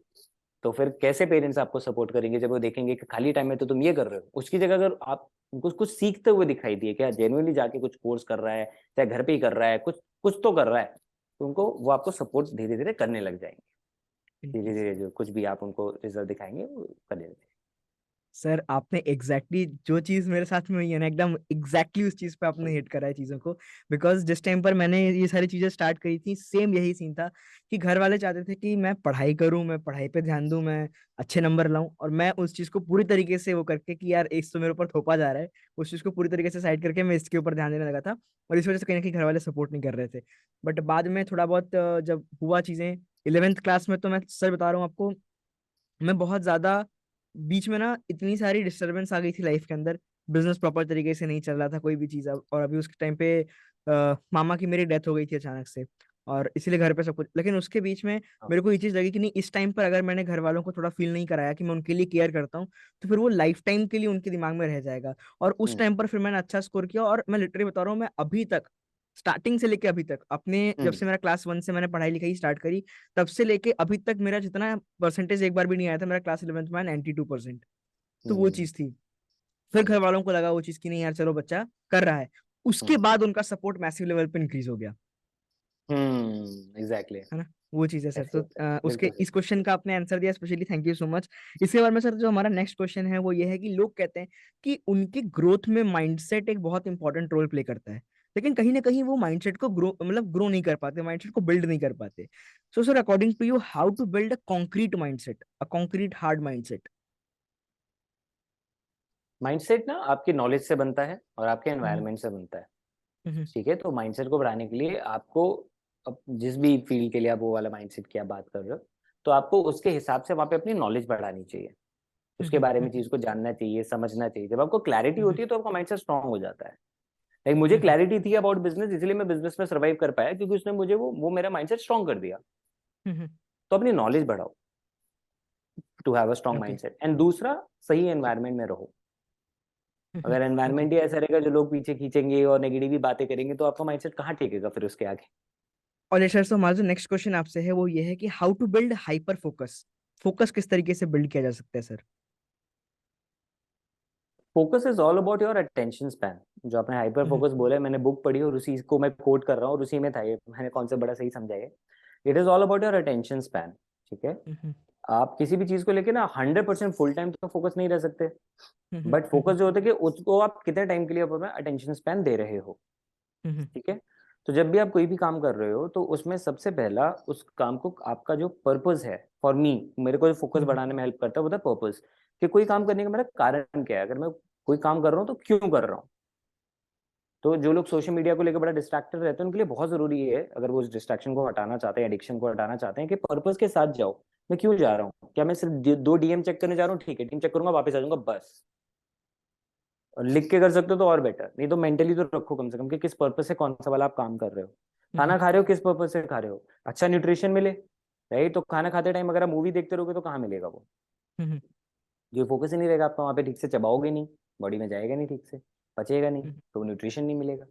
तो मतलब कहने का मतलब ये है कि किसी भी चीज को लेके आपका जो पर्पस है, अगर आप वो फिक्स कर लेते हो, इंटेंशन फिक्स कर लेते हो, तो आपको वो फोकस करने में हेल्प करता है, अटेंशन उस पर लगाने में हेल्प करता है। सेकेंड जो है, that is minimalizing your distractions, right? तो उसको आपको कम से कम करना है, कट ऑफ करना है। माइंड को डिस्ट्रैक्ट करने का एक ना टाइम दे दो कि हाँ, मैं इतने से ये टाइम मेरा खेलने का, इतने से ये टाइम मेरा डिस्ट्रैक्ट होने का, इतने से इतना टाइम मेरा मूवी का, इतने से इतना टाइम मेरा नोवेल पढ़ने का है।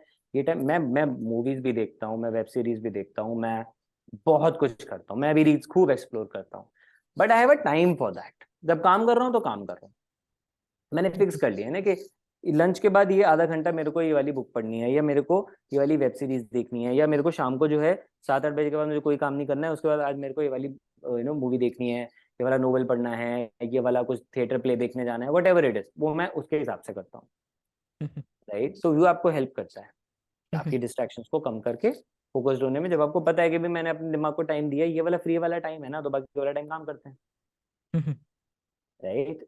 तो ये दो चीजें जो है ना आपको बहुत हेल्प करेगा। उसके अलावा अगर आपको और अपना वैसे फिजिकल हेल्थ पे फोकस अच्छा करना है, स्लीप के ऊपर ध्यान दें, अपनी एक्सरसाइजेज, फिजिकल हेल्थ के ऊपर आप ध्यान दें, वो भी आपके माइंड को और ज्यादा कंसंट्रेट करने में हेल्प करता है। ओके सर, हमारा तो नेक्स्ट क्वेश्चन आपसे है, ये भी लाइफ के रिलेटेड एक बहुत इंपॉर्टेंट क्वेश्चन है। बहुत सारे लोग होते हैं जो कुछ एडिक्शंस में फंस जाते हैं, like drinking, smoking, porn etcetera. So sir, इसके लिए आप क्या कहना चाहोगे कि लोग इन एडिक्शन से कैसे बाहर आ सकते हैं एंड क्या उन्हें करना चाहिए? क्योंकि उसको ना रिप्लेस करना बहुत ज्यादा जरूरी होता है। ठीक है। अब मैं कोई एक्सपर्ट नहीं हूँ इस मामले में, आई वुड से अगर किसी को बहुत ही ज्यादा एडिक्शन है, तो जैसे मैंने बोला किसी मेंटल हेल्थ की आप काउंसलर से आप बात करें, थेरेपिस्ट से आप कांटेक्ट कर सकते हैं, साइकोलॉजिस्ट के पास आप जा सकते हैं, वो आपको हेल्प करेंगे। प्लीज किसी देसी इलाज पे मत चले जाना। ठीक है। तो उसकी कोई दवाई नहीं आती है एडिक्शन हटाने की, इट्स अ साइकोलॉजिकल प्रोसेस, तो वो आपको और अच्छे टूल्स बता सकते हैं, राइट। मेरे लिए तो बहुत सिंपल रहता है, अगर मुझे किसी चीज की एडिक्शन हो जाती है और उससे बाहर निकलना है, तो उसके लिए बहुत सिंपल है कि मैं अवेयर रहता हूँ। मतलब मुझे पता है कि मैं एडिक्ट हो रहा हूँ ना और सबको पता रहता है कि वो एडिक्ट हो गए हैं, लेकिन अब उससे हटना है ना, उसको धीरे धीरे रिप्लेस करना शुरू कर दो, उसका टाइम कम करके। लेट से आप रील्स देखते हो रोज 1 1.5 घंटे 2 घंटे, राइट, आप अपना टाइम लगा लो, आज आधा घंटे देखूंगा बस, खत्म। तो आपका बाकी जो 1 घंटा बच गया उसमें कुछ ना कुछ एक्टिविटी इनकलकेट करो।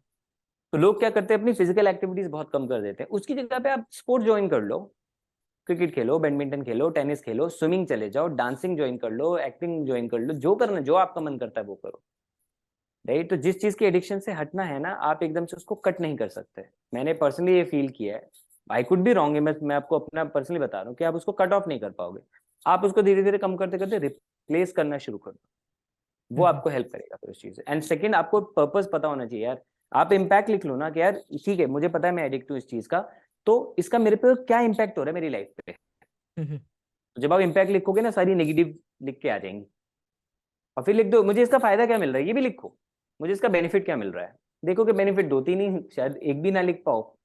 और नुकसान क्या है, नुकसान की लिस्ट 10 बन जाएगी। तो आपका दिमाग खुद बोलेगा अरे यार मैं इतना बड़ा पागल हूँ।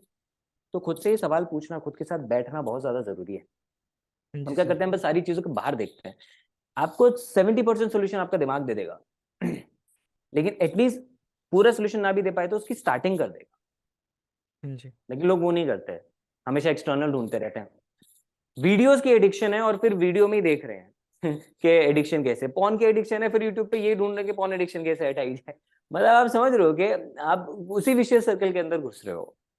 तो उससे बाहर निकलो, है ना। देखो अपने दिमाग से, पूछो खुद के साथ, बैठो कि यार मुझे अच्छा तो नहीं फील होता, लेकिन क्या नुकसान है, अच्छा ये नुकसान है, ओके, तो इसको मैं धीरे धीरे कम करना शुरू करता हूँ। सोर्स क्या है ये, चलो इसको कर, राइट। और मैंने टोनी रॉबिन्स से बहुत अच्छा कॉन्सेप्ट सीखा था कि हर चीज के साथ ना पेन और प्लेजर एसोसिएटेड होता है।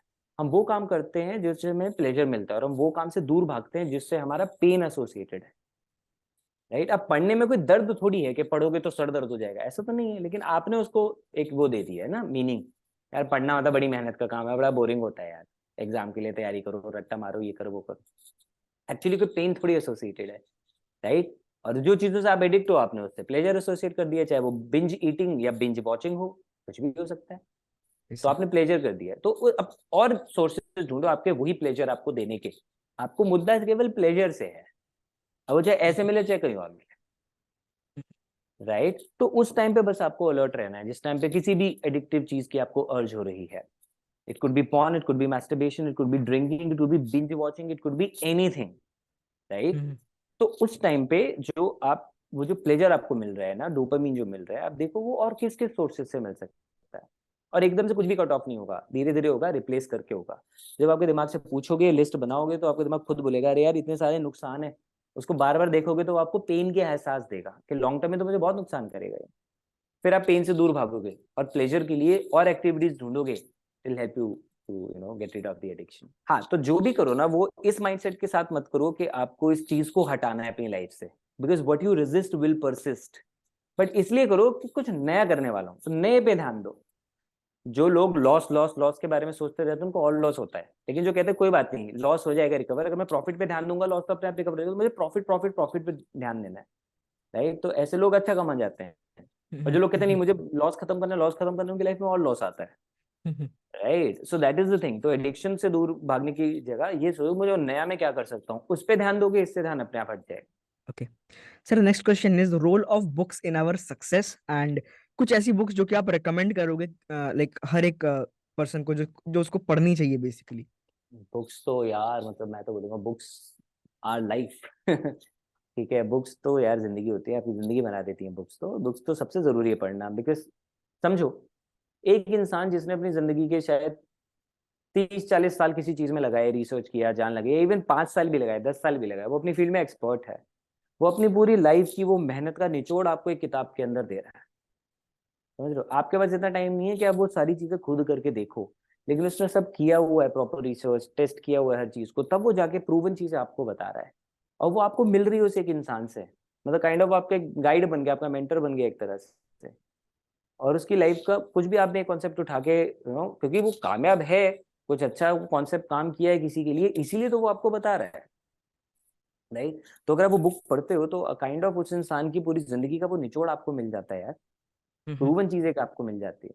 तो इसलिए बुक्स पढ़ना बहुत ज्यादा जरूरी है। ठीक है, एंड बुक्स तो फिर मैं तो कितनी सारी हमेशा रेकमेंड कर ही चुका हूँ। द सीक्रेट बहुत इंपॉर्टेंट बुक है, रिच डैड पुअर डैड है, द सीक्रेट का ही आगे है the magic, that is also really good. और आपको सेल्स में अगर अच्छा करना है तो यू कैन सेल, आप पढ़ सकते हैं। How I raise myself from failure to success in selling, वो पढ़ सकते हैं। How to sell anything to anyone by Joe Girard, वो पढ़ सकते हैं आप।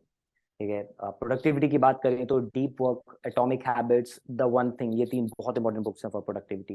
Getting things done is also good. ठीक है, डू इट टुडे। तो इस तरह की मतलब बहुत ही अच्छी अच्छी बेस्ट सेलिंग जो है वो बुक्स हैं। आपको वाई और पर्पस समझना है तो स्टार्ट विद वाई और इकिगाई, ये आप पढ़ सकते हैं अगर आपको क्लैरिटी चाहिए कि मुझे क्या करना है उसके बारे में। एंटरप्रेन्योरशिप की आप बात करते हैं तो आप डिलीवरिंग हैप्पीनेस पढ़ सकते हैं, जो ज़ापोज की स्टोरी है। यू नो, आप फिल्ड नाइक की शू डॉग पढ़ सकते हैं, नाइकी की स्टोरी है। आप 48 आवर स्टार्टअप पढ़ सकते हैं, द लीन स्टार्टअप पढ़ सकते हैं। इस तरह की बहुत सारी बुक्स हैं जो कि स्टार्टअप्स के ऊपर हैं, ऑनलाइन अवेलेबल है, वो आप पढ़ $100 सकते हैं। स्टार्टअप भी है एक। हाँ, वो $100 स्टार्टअप इस लीन स्टार्टअप का ही है जिसमें। तो दैट इज द थिंग, कि आपके पास डिपेंड करता है कि आप किस फील्ड में बुक, कौन सी बुक पढ़ना चाहते हो, मतलब किस फील्ड में वो आप रीडिंग करना चाहते हो। तो बुक्स तो अथाह हैं इंटरनेट पे। तो कुछ बुक्स हैं जो मैंने बताई, जो मेरी पर्सनली फेवरेट हैं, अच्छी हैं, जिन्होंने मुझसे अच्छी जिनसे मुझे अच्छी चीजें सीखने को मिली हैं, तो ये वो वाली है। Alright sir. Sir next question, आपकी आपका पॉइंट ऑफ व्यू क्या है कि लाइफ में स्पिरिचुअलिटी क्या रोल प्ले करती है? लाइफ में स्पिरिचुअलिटी जो है ना, सी, हम लोग ना स्पिरिचुअल होते हैं जो कि फिजिकल वर्ल्ड को, मटेरियलिस्टिक वर्ल्ड को जी रहे होते हैं। ठीक है, तो हम अंदर से it is spirit, right, it is about your soul. तो स्पिरिचुअलिटी जो है, जब आप उसके ऊपर काम करना स्टार्ट करते हो, जब अवेयर होते हो, जब आप स्पिरिचुअल प्रैक्टिसेस में जाते हो, वो आपके सोल को इवॉल्व करने में हेल्प करते हैं। और अगर सोल इवॉल्व होगी तो वो आपकी पूरी लाइफ को इवॉल्व करने में हेल्प कर देती है। आपको बहुत अच्छे एक्सपीरियंसेस मिलते हैं, आपको चैलेंजेस से निकलने में हेल्प हो जाती है, अच्छे लोगों के साथ आपका मिलना होता है, आपका माइंड बहुत काम रहता है। इसीलिए स्पिरिचुअलिटी में जाना चाहिए, क्योंकि वो जो नॉलेज है ना, वो आपके बहुत सारे कंफ्यूजन को हटा देती है। स्पिरिचुअल लोग क्यों इतने काम होते हैं, क्योंकि वो नॉलेज जो सीख कर रहे होते हैं ना, तो दुनियादारी के कई सारे कंफ्यूजन का उनको सोल्यूशन मिल जाता है, एक्सेप्टेंस आ जाती है चीजों को लेकर उनको। और इसी वजह से they grow, they grow as a person, they grow as a spirit. Okay, तो सर हमारा जो नेक्स्ट क्वेश्चन है वो ये है, how was your experience in Josh Talks and TEDx? Oh lovely, super, I okay. Mean, wow. सही याद दिला दिया आपने। तो जो स्टॉक में जब मैं वहां पे गया और हमारा शूट रेडी हुआ, तो मैं अपना सारा सब कुछ स्टोरी वगैरह सब अच्छे से रेडी करके गया था। तो हमें बड़ा मजा आया उसको शूट करने में, and their guys are really lovely. मतलब ऑल्दो मुझे कोई कैमरा फियर है वो सब तो था ही नहीं, कुछ ऐसा नर्वसनेस है वो तो था ही नहीं, बट ये था कि वो लोग बढ़िया थे, मतलब उनके साथ अच्छी बातचीत हुई, दोस्ती यारी हुई, तो एक बहुत अच्छा आपको कंफर्टेबल करा देते हैं। तो वो शूट करने में बड़ा मजा आ रहा था कि यार, मतलब अभी तक जब दूसरे लोगों को आप देखते थे और जो आपका सपना था वो जाके वहां पे पूरा हुआ, तो it feels really really good यार। I felt really blessed to be on that stage. And same is with TEDx, TED का भी कब से सपना था, फिर जब टेड का मौका मिला तो फिर वहां पे, और सबसे अच्छा ये लगा कि यार लोग सुन रहे हैं और आप कुछ अच्छा डिलीवर कर पा रहे हो, जो आगे भी लोगों को यूट्यूब के माध्यम से इतना कुछ सिखाता रहेगा। It was a really really proud moment for me. जी sir, okay. Sir next question is, life में फेलियर होना कितना इंपॉर्टेंट है आपके अकॉर्डिंग? बहुत इंपॉर्टेंट है, और वो अपने आप आता है, उसके लिए आपको ढूंढने की जरूरत नहीं है। आप फेल होंगे ही होंगे। बस इंपॉर्टेंट थिंग इज कि उसके बाद रुको मत, उससे लेसन लो और आगे बढ़ो। Because okay sir. आप तभी कुछ ना कुछ करने के लिए रेडी रहते हो जब आपको कोई फेलियर या सेटबैक मिलता है। सब कुछ अच्छा चल रहा है तो कोई नहीं ध्यान देता ना सीखने पे। जब प्रॉब्लम आती है, चैलेंजेस आते हैं, तभी तो इंसान सीखता है। तो बिना फेलियर के तो आप ग्रो कर ही नहीं सकते। फेलियर तो आते ही आपको ग्रो करवाने के लिए है। ये बिलीव, ये माइंडसेट जब आप रखोगे अपनी लाइफ में, आप फेलियर को कभी फेलियर की तरह लोगे ही नहीं। हाँ जी सर। क्योंकि होता भी नहीं है। अभी failure is just a feedback, वो बस आपको बता रहे हैं कि आपने कहाँ गलती करी है, इसलिए जो चाह रहे थे वो नहीं हुआ, ठीक है, इट्स फाइन। लेसन लो और आगे बढ़ो। Okay sir, how to find the purpose of life? Book पढ़ो, एक ही गाय और स्टार्ट विद बाय, मिल जाएगा। बिकॉज ये बहुत डिटेल्ड चीज है। और पर्पस ऐसे एकदम से नहीं मिलता। Go out, meet people, have some experiences, travel. या जिस चीज को आप चाहते हो या जो आपका इंटरेस्ट है उसमें, उस पर नॉलेज लो। अपने इंटरेस्ट को, अपनी हॉबीज को परस्यू करो। वहां से आपको धीरे धीरे समझ में आएगा। और ये जर्नी है। पर्पस ऐसा नहीं है कि मुझे 20 की एज में पर्पस मिल गया और मैं बस उसके ऊपर चल गया। होता है ऐसे लोगों के साथ, गुड। लेकिन वो लोग कहीं ना कहीं पहले से सोच रहे होते हैं ना उसके बारे में। तो अगर आप 30 की एज में स्टार्ट करोगे, मे बी आपको 40-50 में जाके पर्पस मिले, मे बी आपको 1 महीने में मिल जाए, you never know. It's a subjective thing. लेकिन ये है कि आप एफर्ट लगाओ उसके लिए ना, एक्शन लो। हाँ जी तो सर। धीरे धीरे कुछ ना कुछ काम करते करते आपको पर्पस मिल जाता है। हाँ जी sir. All right. So sir, our next question is, what is the role of a co-founder in a company? Role of a co founder, यार डिपेंड करता है कि किस तरह का को फाउंडर है। अगर आप एक टेक स्टार्टअप हो और आपको, आप एक मार्केटिंग के बंदे हो और आपने को फाउंडर हायर करना है, तो आपको एक टेक हायर करना पड़ेगा, राइट। तो वो आपको को हाँ जी। फाउंडर, तो मतलब एक तो होता है कि उनके रूल्स के हिसाब से वो क्या एक्सपर्टीज लेकर आ रहे हैं, क्या कंट्रीब्यूशन लेकर आ रहे हैं, तो उसका वो होता है, राइट। एंड सेकंड जो है ना, एक को फाउंडर जो है बहुत अच्छा आपको एक बैलेंस देता है आपके बिजनेस में। आपको नए पर्सपेक्टिव देता है। तो ओके। उसका रोल है चीजों पे नजर रखना, ध्यान रखना, विजन में कंट्रीब्यूट करना। बिकॉज अल्टीमेटली को फाउंडर कोई जॉब प्रोफाइल नहीं है कि हाँ ये मेरा को फाउंडर है। ठीक है, वो आपके बिजनेस का कोर है भाई, वो स्टार्टर है आपके बिजनेस का आपके साथ, राइट। जैसे आप बिजनेस हो, को founder is the business, simple, okay. Right. तो वो उसका विजन के साथ अलाइन होना, उसका वो एफर्ट लगाना, वो सारी चीजें, तो ही bring strength to the business, right.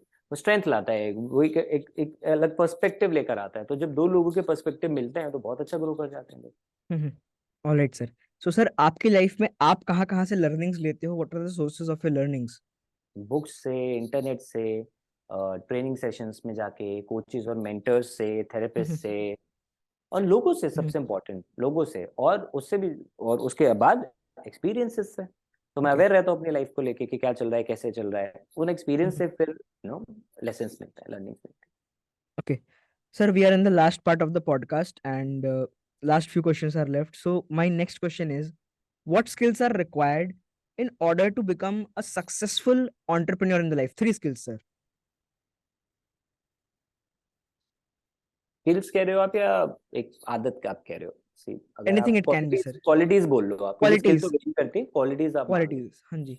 पहला, भाई, के नेवर गिव अप एटीट्यूड, कभी क्विट नहीं करना है, मेरे को सीखना है हम्म, चीजों से। ठीक है, hmm, how to handle failures, basically ये हो सकता है उसमें से। हम्म, सेकंड हो गया आपका नेटवर्किंग स्किल्स। ठीक है। हम्म, थर्ड हो गया लिसनिंग स्किल्स। Okay. क्योंकि तभी आप ऑब्जर्व करोगे चीजों को, तभी आप observation and hmm, listening skill जो है वो आपकी वो होनी चाहिए। नेटवर्किंग मैंने बोला, तो नेटवर्किंग में कम्युनिकेशन भी आता है आपका। एंड जो पहला मैंने आपको बोला कि how to handle rejections. Okay, sir. So, next question is, networking किस तरीके से कर सकता है कोई इंसान अपनी लाइफ में? अच्छे नेटवर्क्स किस तरीके से बिल्ड कर सकता है? By going with a pure intention, कि आप किसी Okay. इंसान से मिल रहे हो तो उससे पहले दिन से आपको कुछ फायदा नहीं सोच के आप लेकर जा रहे हो। Just hmm, talk to people, simple, tell them about, Okay. And be interested. लोग क्या करते हैं, अपना इंप्रेशन झाड़ने की कोशिश करते हैं। आप हम्म, सामने वाले से उसके काम के बारे में पूछो ना, वो जितना बोलेगा वो उतना ही आपके साथ खुश हो जाएगा, क्योंकि हर इंसान को चाहता है कुछ सुनने वाला मिले, राइट। हाँ जी। तो हाँ जी। Don't try to be interesting, but be interested in the other person. और okay open sir. Intention, open mind के साथ जाओ, उनसे बात करो, अपने बारे में उनको बताओ। And then try to strike some common chord, कि आप किस तरीके से उनकी में वैल्यू कुछ एडिशन कर सकते हो। अगर वो ओके। उनको अच्छा लगेगा, यार मेरे लिए वैल्यू काम का बंदा है, तो डेफिनेटली कॉन्टेक्ट डिटेल शेयर होंगे और आगे बात बन सकती है। Alright sir. And be so open to hear a no, क्योंकि कई बार लोग ना भी कर देंगे, it could be there. But be open to explore. Sessions में जाओ, ट्रेनिंग्स में जाओ, वर्कशॉप्स में जाओ, मिलो लोगों से। fearless Okay. नहीं। Okay, sir. Sir, next question. What is your inspiration? यार बहुत सारी हैं। बहुत सारे मेरे रोल मॉडल्स और आइडियल्स हैं, वो मुझे इंस्पायर करते हैं। मतलब इंस्पिरेशन कोई फिक्स नहीं है यार मेरी, मतलब मैं कैसे बताऊं आपको। किसी से भी कोई इंसिडेंट हुआ, वहां से कुछ इंस्पिरेशन मिल जाती है, कभी किसी मतलब स्टोरी सर आप से किस इंस्पिरेशन मिल तरीके के जाती है। लोगों से, लाइक किस तरीके के लोगों से और किस तरीके की चीजों से आप इंस्पिरेशन लेते हो बेसिकली, वो चीज मैंने एक पूछने जो की कोशिश। पॉजिटिव होते हैं, ठीक है, हम्म। जो जेन्युइनली कुछ वैल्यू ऐड करना चाहते हैं, ओके। ठीक है, मेरे को वो लोग सबसे ज्यादा इंस्पायर करते हैं। ओके। और दूसरा जो पैशनेट होता है अपने काम को लेके। ओके। लाइक मैं सचिन तेंदुलकर से इतना ज्यादा इंस्पायर्ड हमेशा होता हूँ, क्यों? क्योंकि वो बहुत पैशनेट और डिसिप्लिन है अपनी चीज को लेके, प्यार है हम्म। उनको उस चीज से, राइट। हम्म। एंड मैं और बहुत सारे लोगों से और इंस्पायर होता हूँ क्योंकि वो कुछ ना कुछ ऐड करते हैं, लाइक हम्म। सो एक एनजीओ है खुशियों वाला स्कूल, गुरुकुलम खुशियों वाला स्कूल कानपुर से, तो हम उनको सपोर्ट करते हैं। उद्देश्य नाम है, उद्देश्य सचान, ये हैं तो जो चलाते हैं, और बहुत यंग है अभी, आई गेस 20-21 साल की हैं, और 150 से 200 लोगों को, बच्चों को, अंडर प्रिविलेज बच्चों को वहाँ पे पूरा उनका ख्याल रख रहे हैं, पढ़ा रहे हैं। तो मतलब मैं ऐसे लोगों से बहुत ज्यादा इंस्पायर होता हूँ यार, कि इतनी यंग एज में इतना बड़ा काम करना, कि लोगों की बस की बात नहीं होती यार, मैंने नहीं किया ये, राइट, लेकिन वो ओके। इंसान ग्राउंड लेवल पे इसको इस तरीके से कर रहा है, टेक गट्स।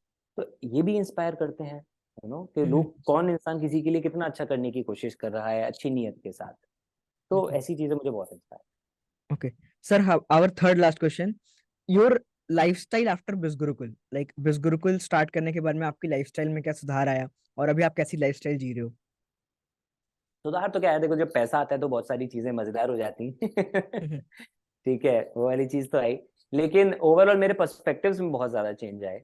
ओके। ठीक है, क्योंकि एक देखो, बिजनेस का फेलियर तो आपको सिखाता है, लेकिन जब बिजनेस सक्सेसफुल हो रहा होता है, ग्रो कर रहा होता है, तो वो आपको फिर उस तरह की चीजें सिखाता है, राइट। तो जब बिजनेस हमारा ग्रो हो रहा था, तो उसने बहुत सारी चीजें सिखाई, जिसने मुझे मेरे माइंडसेट में, पर्सपेक्टिव में बहुत सारे चेंजेस लाए, कि टीम को और आप और डिफरेंट तरीके से आप कैसे हैंडल कर सकते हो, किसी को कैसे काम के लिए मोटिवेट कर सकते हो, किसी को कैसे आप अपने विजन के ऊपर अलाइन कर सकते हो। तो बहुत सारी चीजें जो है वो वहां से आई। लाइफस्टाइल में और एक चेंज आया, कि और प्रोडक्टिविटी की तरफ और अच्छा ध्यान गया, और ज्यादा प्रोडक्टिव हुए और ज्यादा डिसिप्लिन्ड हुए। तो वो सारी चीजें हैं, कि कुछ चीजें बेटर ही हुई हैं, और कुछ चीजें ऐड ऑन ही हुई हैं। बट ऐसा कभी नहीं रहा कि मेरी लाइफस्टाइल बिल्कुल मैं बहुत ऐसा को बहुत ड्रास्टिक मैंने कुछ चेंज कर दिया इसलिए कामयाब हो गया, ऐसा नहीं है, क्योंकि मैं पहले से अच्छी लाइफस्टाइल फॉलो करता हुआ आ रहा था, इसी वजह से यहाँ पे कामयाब हुए। Alright sir, our second last question sir, your future goals, आपके फ्यूचर गोल्स क्या हैं सर? थोड़ा बहुत अगर आप अपने गोल्स के बारे में शेयर करना चाहो मतलब मैं बहुत डिटेल में तो आपको नहीं बता सकता, बट मैंने हर एक तो। लेवल जी। पे अपने गोल्स बनाए हुए हैं, इन terms of finances, in terms of business. Business के गोल्स मैं हर जगह शेयर करता हूँ, राइट। फाइनेंस हो गया, बिजनेस का हो गया, जो मेरी अपनी हॉबीज या पैशन है उनको लेके हैं। So there are varied goals. Overall nutshell में एक बात बोलूंगा, मैं जिंदगी को खुल के जीना चाहता हूँ, और वो मैं कर रहा हूँ, और मैं आगे भी करूंगा। इसलिए मैं अपने हॉबीज इंटरेस्ट को भी मैं अच्छे से परस्यू करता हूँ, राइट, क्योंकि मैं कोई भी चीज को ना बस ऐसे नहीं छोड़ देना चाहता, मैं ट्राई करना चाहता हूँ वो चीजें जो मुझे पसंद है। मतलब सर ठीक है, आप तो खुल के जीना। बिस गुरुकुल को आप आज से 5 साल बाद मतलब कहाँ देखते हो? बिल्कुल को आज से 5 साल के बाद मैं हर जगह की बात बोलता हूँ, कि इंडिया की टॉप मोस्ट जो लीडिंग एडटेक प्लेटफॉर्म्स की जो लिस्ट है ना, टॉप 10 की, उनके अंदर मैं बिल्कुल को देखता okay, finally sir, our last question, पता ही नहीं चला सर ये टाइम कैसे बीत गया, इतना लंबा टाइम और इतने सारे क्वेश्चंस का आपने आंसर दिया। Last question is for our audience, one last message that you would like to give to our audience, basically एक ऐसा मैसेज जो आप देना चाहो ऑडियंस को। हूँ। एक्शन लो यार, कभी भी चीज को ना आप बिना एक्शन के नहीं जज कर सकते। मतलब कि कई बार हम कई चीजों को लेके बहुत डरे हुए होते हैं, कि पता नहीं क्या रिजल्ट आएगा, क्या रिजल्ट आएगा, फियर ऑफ फेलियर, रिजेक्शन हमें होता है। बट जब तक एक्शन नहीं लोगे ना, पता नहीं पड़ेगा, बिकॉज हम लोग ना बहुत ज्यादा खुद को अंडर एस्टिमेट करते हैं और ओवर एस्टिमेट कर देते हैं फियर को, कि मतलब हमें लगता है पता नहीं कैसे होगा कैसे होगा। कई बार हमें पता लगता है कि बस एक्शन लिया और पता लगा यार ये तो इतना भी मुश्किल नहीं था, है ना। और कई बार ओवर एस्टिमेट कर देते हैं चीजों को बहुत आसान मान के। तो वो मत करो, जज मत करो, एक्शन लो, फिर देखो कि कोई भी चीज कितनी डरावनी है या नहीं है। ओके। क्या होगा, कोई आपका मतलब आप बर्बाद नहीं हो जाओगे अनलेस आप करोड़ों रुपए का रिस्क ले लो। वो एक अलग टोटली चीज होती है। मैं तो अभी जो जो हमारी ऑडियंस है मैं उसके लिए बोल रहा हूँ कि भैया एक्शन लो, क्योंकि आपके पास अभी खोने को कुछ नहीं है, राइट। कोई कंटेंट बनाना है, गो फॉर इट। कुछ नई हॉबी परस्यू करनी है, गो फॉर इट। कुछ नया सीखना है, go for it. But at is action तो लो, तभी कुछ पता लगेगा कि क्या हो रहा है और क्या नहीं। Alright, so sir thank you so much, आप हमारे पॉडकास्ट में आए, आपने अपना कीमती समय हमारे ऑडियंस को हमें दिया बेसिकली, सो उसके लिए thank my you so pleasure. Much once again. And guys I hope कि आपको इस पॉडकास्ट से बहुत भर भर के वैल्यू मिली होगी। एंड लिटरली बता रहे हैं कि रोहित सर से बहुत सारी वैल्यू ले ली हमने इस पॉडकास्ट के अंदर। And thank you so much sir कि आपने इतना सारा वैल्यू शेयर किया। एक टाइम पे जब मैं अफिलिएट इंडस्ट्री के अंदर आया था तो मैं आपको अपना एज ए इंस्पिरेशन मानता था, आज भी मानता हूँ। एंड ये मेरे लिए एक बहुत प्राउड की बात है कि मैं आपके साथ में पॉडकास्ट आज रिकॉर्ड किया मैंने। So thank you so much for that. And thank you yes, sir, guys, thank you for that's it for inviting the. Me. It's my pleasure, sir. And thank you so much, guys. Thank you so much for watching this podcast till the end. मिलता हूँ आपसे एक और कमाल के नए podcast के अंदर in the episode number 8 with some another great personality. Until then, this side Rajshekhar Ganguly signing off. And मिलते हैं अनदर पॉडकास्ट के अंदर। जय श्री कृष्ण।